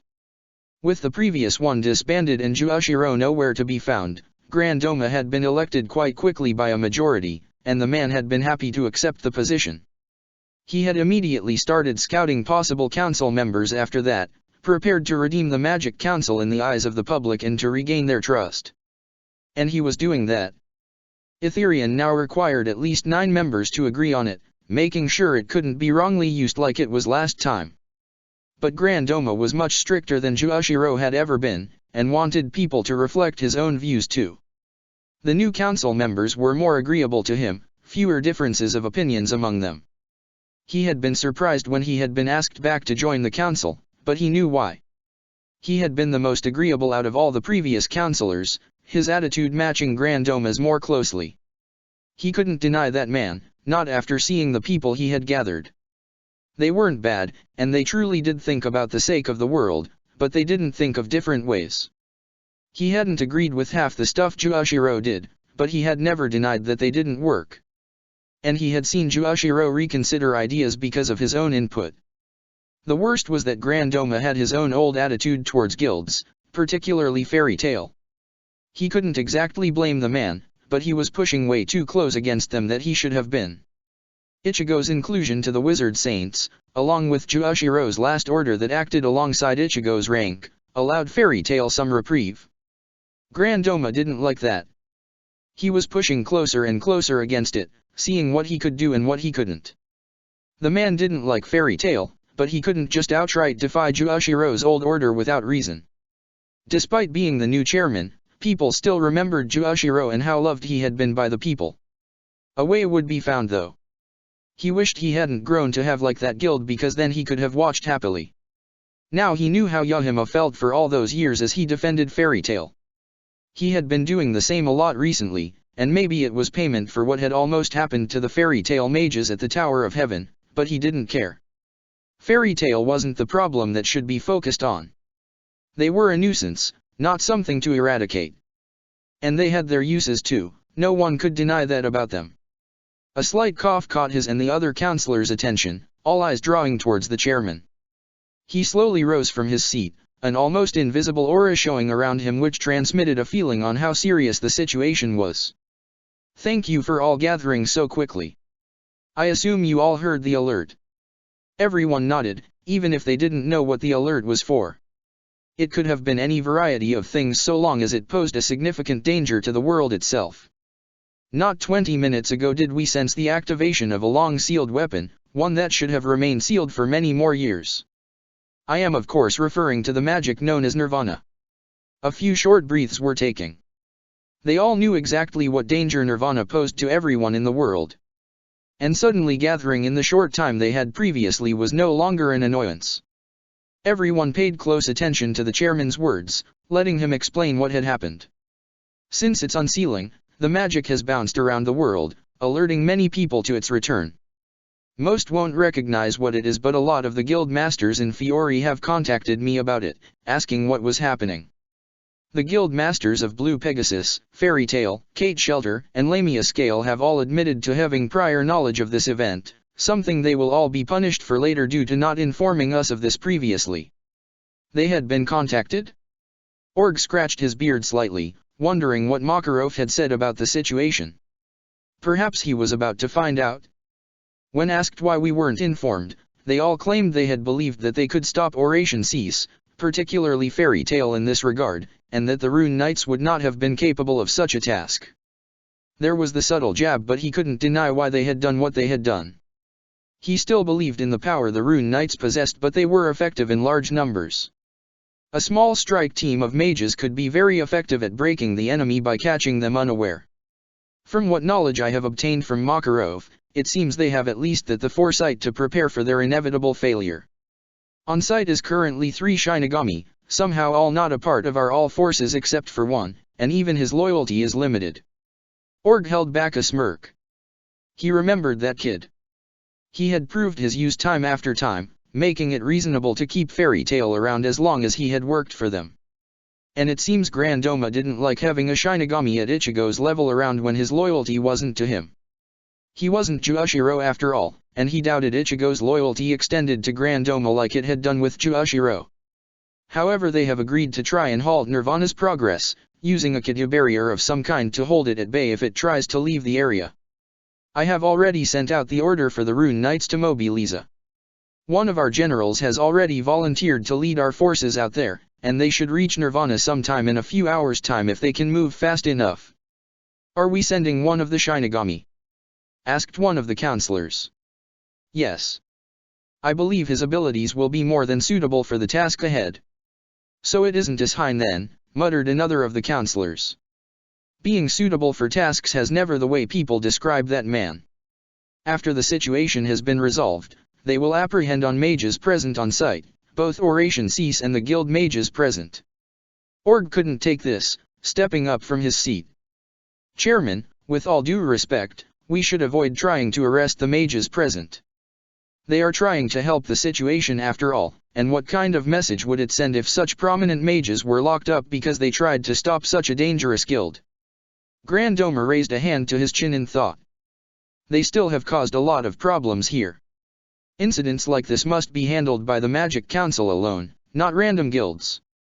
Why else do we exist if not to protect the people from threats like this?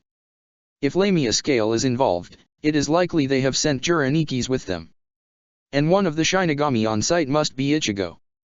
They are both wizard saints, and as such represent us. It would be a simple matter to say that they were acting on our own authority instead of saying that 4 guilds illegally attacked a dark guild. And imagine what people would say if we did arrest these 2 when they would have been helping. Grand Doma nodded, making Org glad he still carried influence with the man.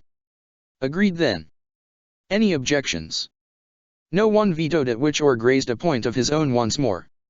If you would, I would advise information to be sent out to them ahead of time. About Nirvana. Yes. Grand Doma sighed. There is no choice on this matter. We cannot get there fast enough, so they might as well be better prepared as to hold Nirvana back. With a flick of his wrist, a large globe appeared above everyone, rapidly scanning the area where Nirvana currently was.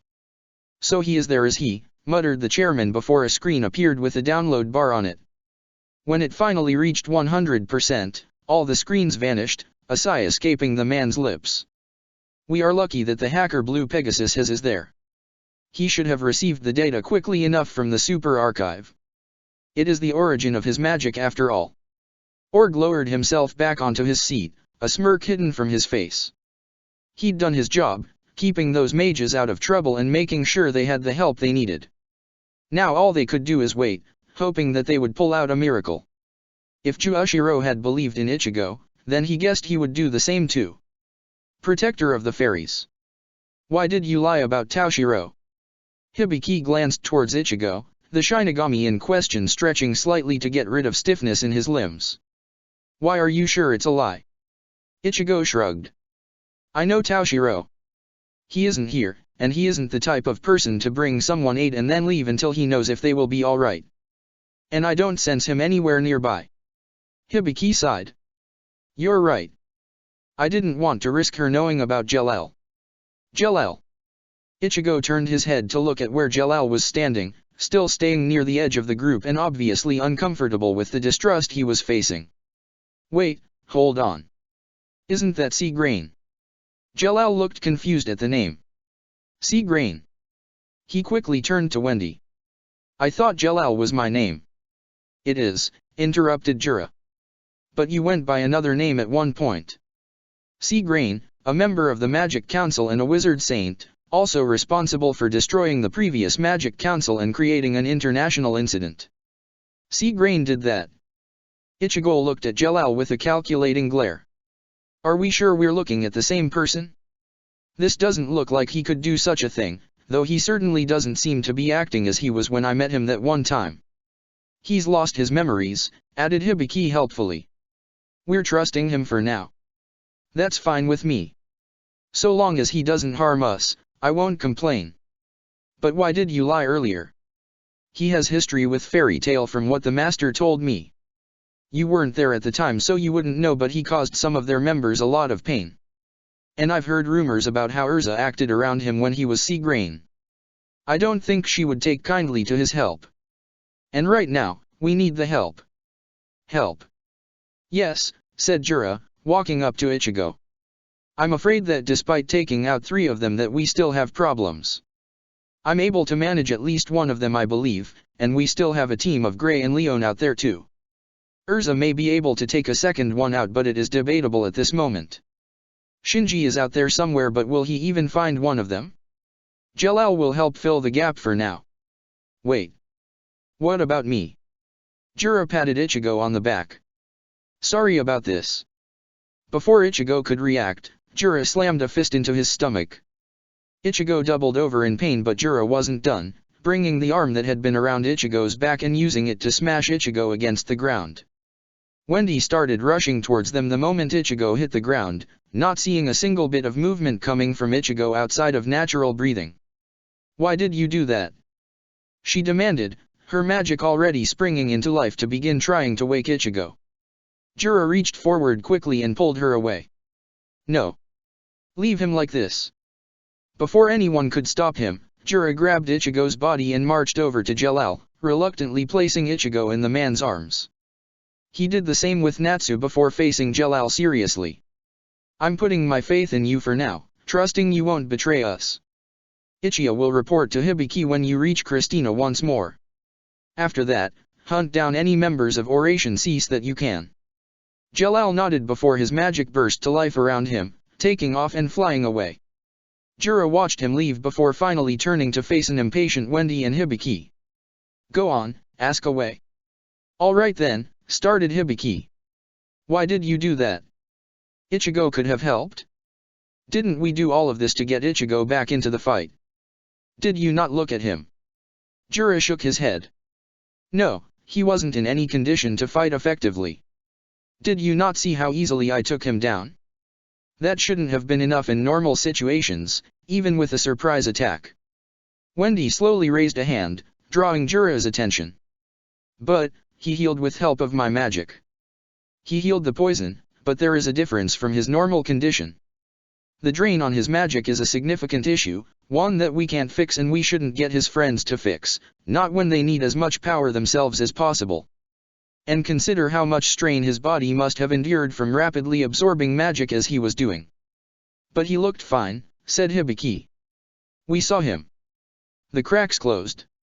And they might reopen if he started suddenly using magic. He still needs rest. Uninterrupted rest without his magic being used during that time period. It doesn't matter how effective he is normally if he can't even reach that level. Hibiki sighed in resignation. We better not need him then. Don't worry. I'm sure he'll be up soon enough. While I may have knocked him out for now, I doubt he would let it keep him down for long. And if we haven't defeated Oration Cease by the time he awakes, then at least he'll be in the right condition to actually do something. Wendy softly tugged at his arm. Why did you lie to him before though? About with magic? That isn't how magic works. I know. Your description made it sound as such. But Ichigo didn't hear everything, and it is better that way. But why dash? He has no idea of what he was doing. Tell me, can magic willing do what I said to it could to Ichigo? No. And why can't it? Wendy huffed in annoyance. I told you, magic is alive. But even if it likes him, it doesn't mean it will do anything he can't do. Just because we can absorb magic, doesn't mean we can alter the rate at which it happens and the ether nano in the air doesn't affect that no matter how it acts. All it could do was offer its help and be there ready for use. That is what I thought. And if Ichigo doesn't know he has the ability, then how can we explain what he was doing if we don't even understand how he did it himself? I'd rather be able to give him answers when we eventually tell him. Wendy sighed. Fine. Jura quickly glanced to Hibiki only for the mage to hold up his hands in surrender. I'm fine for now. There's something I may want to ask you later if you don't mind, but it isn't very urgent. Good. Jura raised an eyebrow at something before he gestured a hand to something behind Hibiki. Should that be doing that? Hibiki frowned and turned to look at what Jura was talking about. He frowned, looking at the archive screen innocently hanging there. He didn't remember creating that one. And why was it flashing? Reaching out towards it cautiously, the light intensified on the screen before blasting towards Hibiki. He screamed in pain as Jura and Wendy ran towards him but managed to get a few words out urgently. Don't do anything. The two other mages stopped, both looking like they wanted to jump straight towards their ally to stop his pain. The screams Hibiki made slowly decreased in intensify and his breathing slowly down to normal, his hands coming away from his head where they had clutched it during the brief session of pain he had just been subjected to. Are you dash? I'm fine, said Hibiki as he cut Wendy off. Just an overload of information, all traveling through 2 different archive systems before decompressing inside my head at a rapid pace. Hibiki blinked, looking confused. How did I know that? With a flick of his wrist, a dozen screens appeared around Hibiki, his fingers dancing along the controls with unnatural ease and speed. His eyes jumped from one screen to another as data rapidly appeared on each screen. Incredible! Jura coughed into his hand, catching Hibiki from his strange task. What is? Oh. Hibiki scratched his head awkwardly. I'm finding it hard to explain. It's like a mass array of knowledge was just shoved into my head, just like how archive can transmit data. However, it's different. This was done at an alarming pace for such large amounts of data. A normal archive can't even achieve that kind of power. Hibiki glanced at one of the screens in interest. And that's not all. This information. It's about Nirvana. Nirvana. Jura stepped forward to have a look for himself. I thought you couldn't find anything more. I couldn't. But someone did. Or maybe this is new information that they sent from a personal archive system. I have to take the memories and information I just gained and input it straight into my private system just to make sense of it all. Is it safe? As long as I don't transmit it, yeah. The moment it gets shared with someone, it leaves a data trail, and then anyone can get it if they have the skills. The guy who sent it to me, I don't know who he is, but that archive isn't normal. I can't even find the connection he made with the server. It seems we have a helping hand here then. Jura gestured towards a screen with what looked like a giant structure with 8 legs showing on it. These look like blueprints. Could this be Nirvana when it is unsealed? Maybe. All but one screen vanished as Hibiki stored the information away once more. Most of this doesn't seem helpful at this stage in time. I guess it will be eventualities and design plans for Nirvana and ways to stop or delay it. But this kind of information is rare. It's the kind of stuff only the Magic Council would be privy to, maybe just the chairman himself. They know we are here. And they are supporting our endeavors here today. That is. Well, that is something at least. I guess they know we engaged Operation Cease, and this is a sign that we are getting let off the hook for illegal fighting, for today at least. Hopefully they sent something about how to reseal Nirvana permanently once more. Are we still alone? Hibiki and Jura looked at Wendy, a worried expression being shown by the girl. What do you mean? Asked Hibiki, not noticing as Jura tensed himself. Something seems strange. Her eyes darted to a speck of darkness in the trees, as if looking for something. It feels like there's someone else with us. What? That's impossible. To prove it, Hibiki brought up an archive screen showing a map of the area. Small blue dots appeared to represent them, and Hibiki pointed at the 3 bunched together. See? That's us. No one is nearby. We're leaving, saying Jura abruptly. Huh. Hibiki gestured back at the screen in annoyance. Trust me, no one is here. Even suppressing your power wouldn't hide this close to us with a rapid scan of this kind. No one is there. Where do you think you saw someone, Wendy? Wendy raised a hand and pointed into the darkness of the trees. I think I saw someone over there. Without waiting to hear anyone's protests, Jura shot a fist out, earth rocketing out of the ground and locking onto the area Wendy pointed to. Jura didn't wait to even see if his attacks connected, grabbing both Wendy and Hibiki as he threw his staff at Hibiki to grab. The earth shot out from beneath him, sending them flying away on a small board of earth. They managed to stay in the air for a few moments before crashing back into the ground. They had traveled a large distance in that time, however, the boost as they shot from the ground getting them away from their original position. What was that for? Demanded Hibiki, shoving Jura's staff back to its owner. I told you dash. Have you ever gone on a true S-class quest? Jura's voice was surprisingly quiet. What, a true one? Yes. There are the normal S-class quests, some that could be compared to a more advanced normal quest. What I refer to as a true S-class quest, however, is one where you go alone, facing challenges that you couldn't predict and with no one to watch your back if you're wrong. When you take these missions, you learn that you have developed a gut instinct of sorts. And you learn quickly to trust it too. Hibiki's eyes widened as he understood. You had that feeling just now, didn't you? Not until Wendy said something. There was someone there, I'm sure of it. But who? Asked Wendy.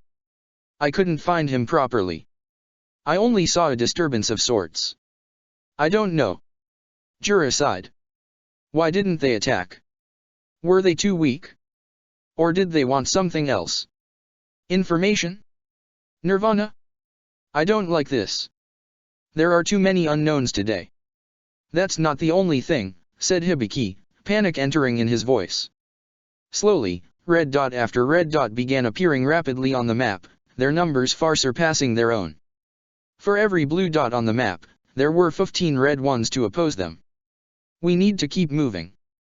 Oration Cease is taking this far more seriously now. Nirvana is getting closer and closer to their grasp.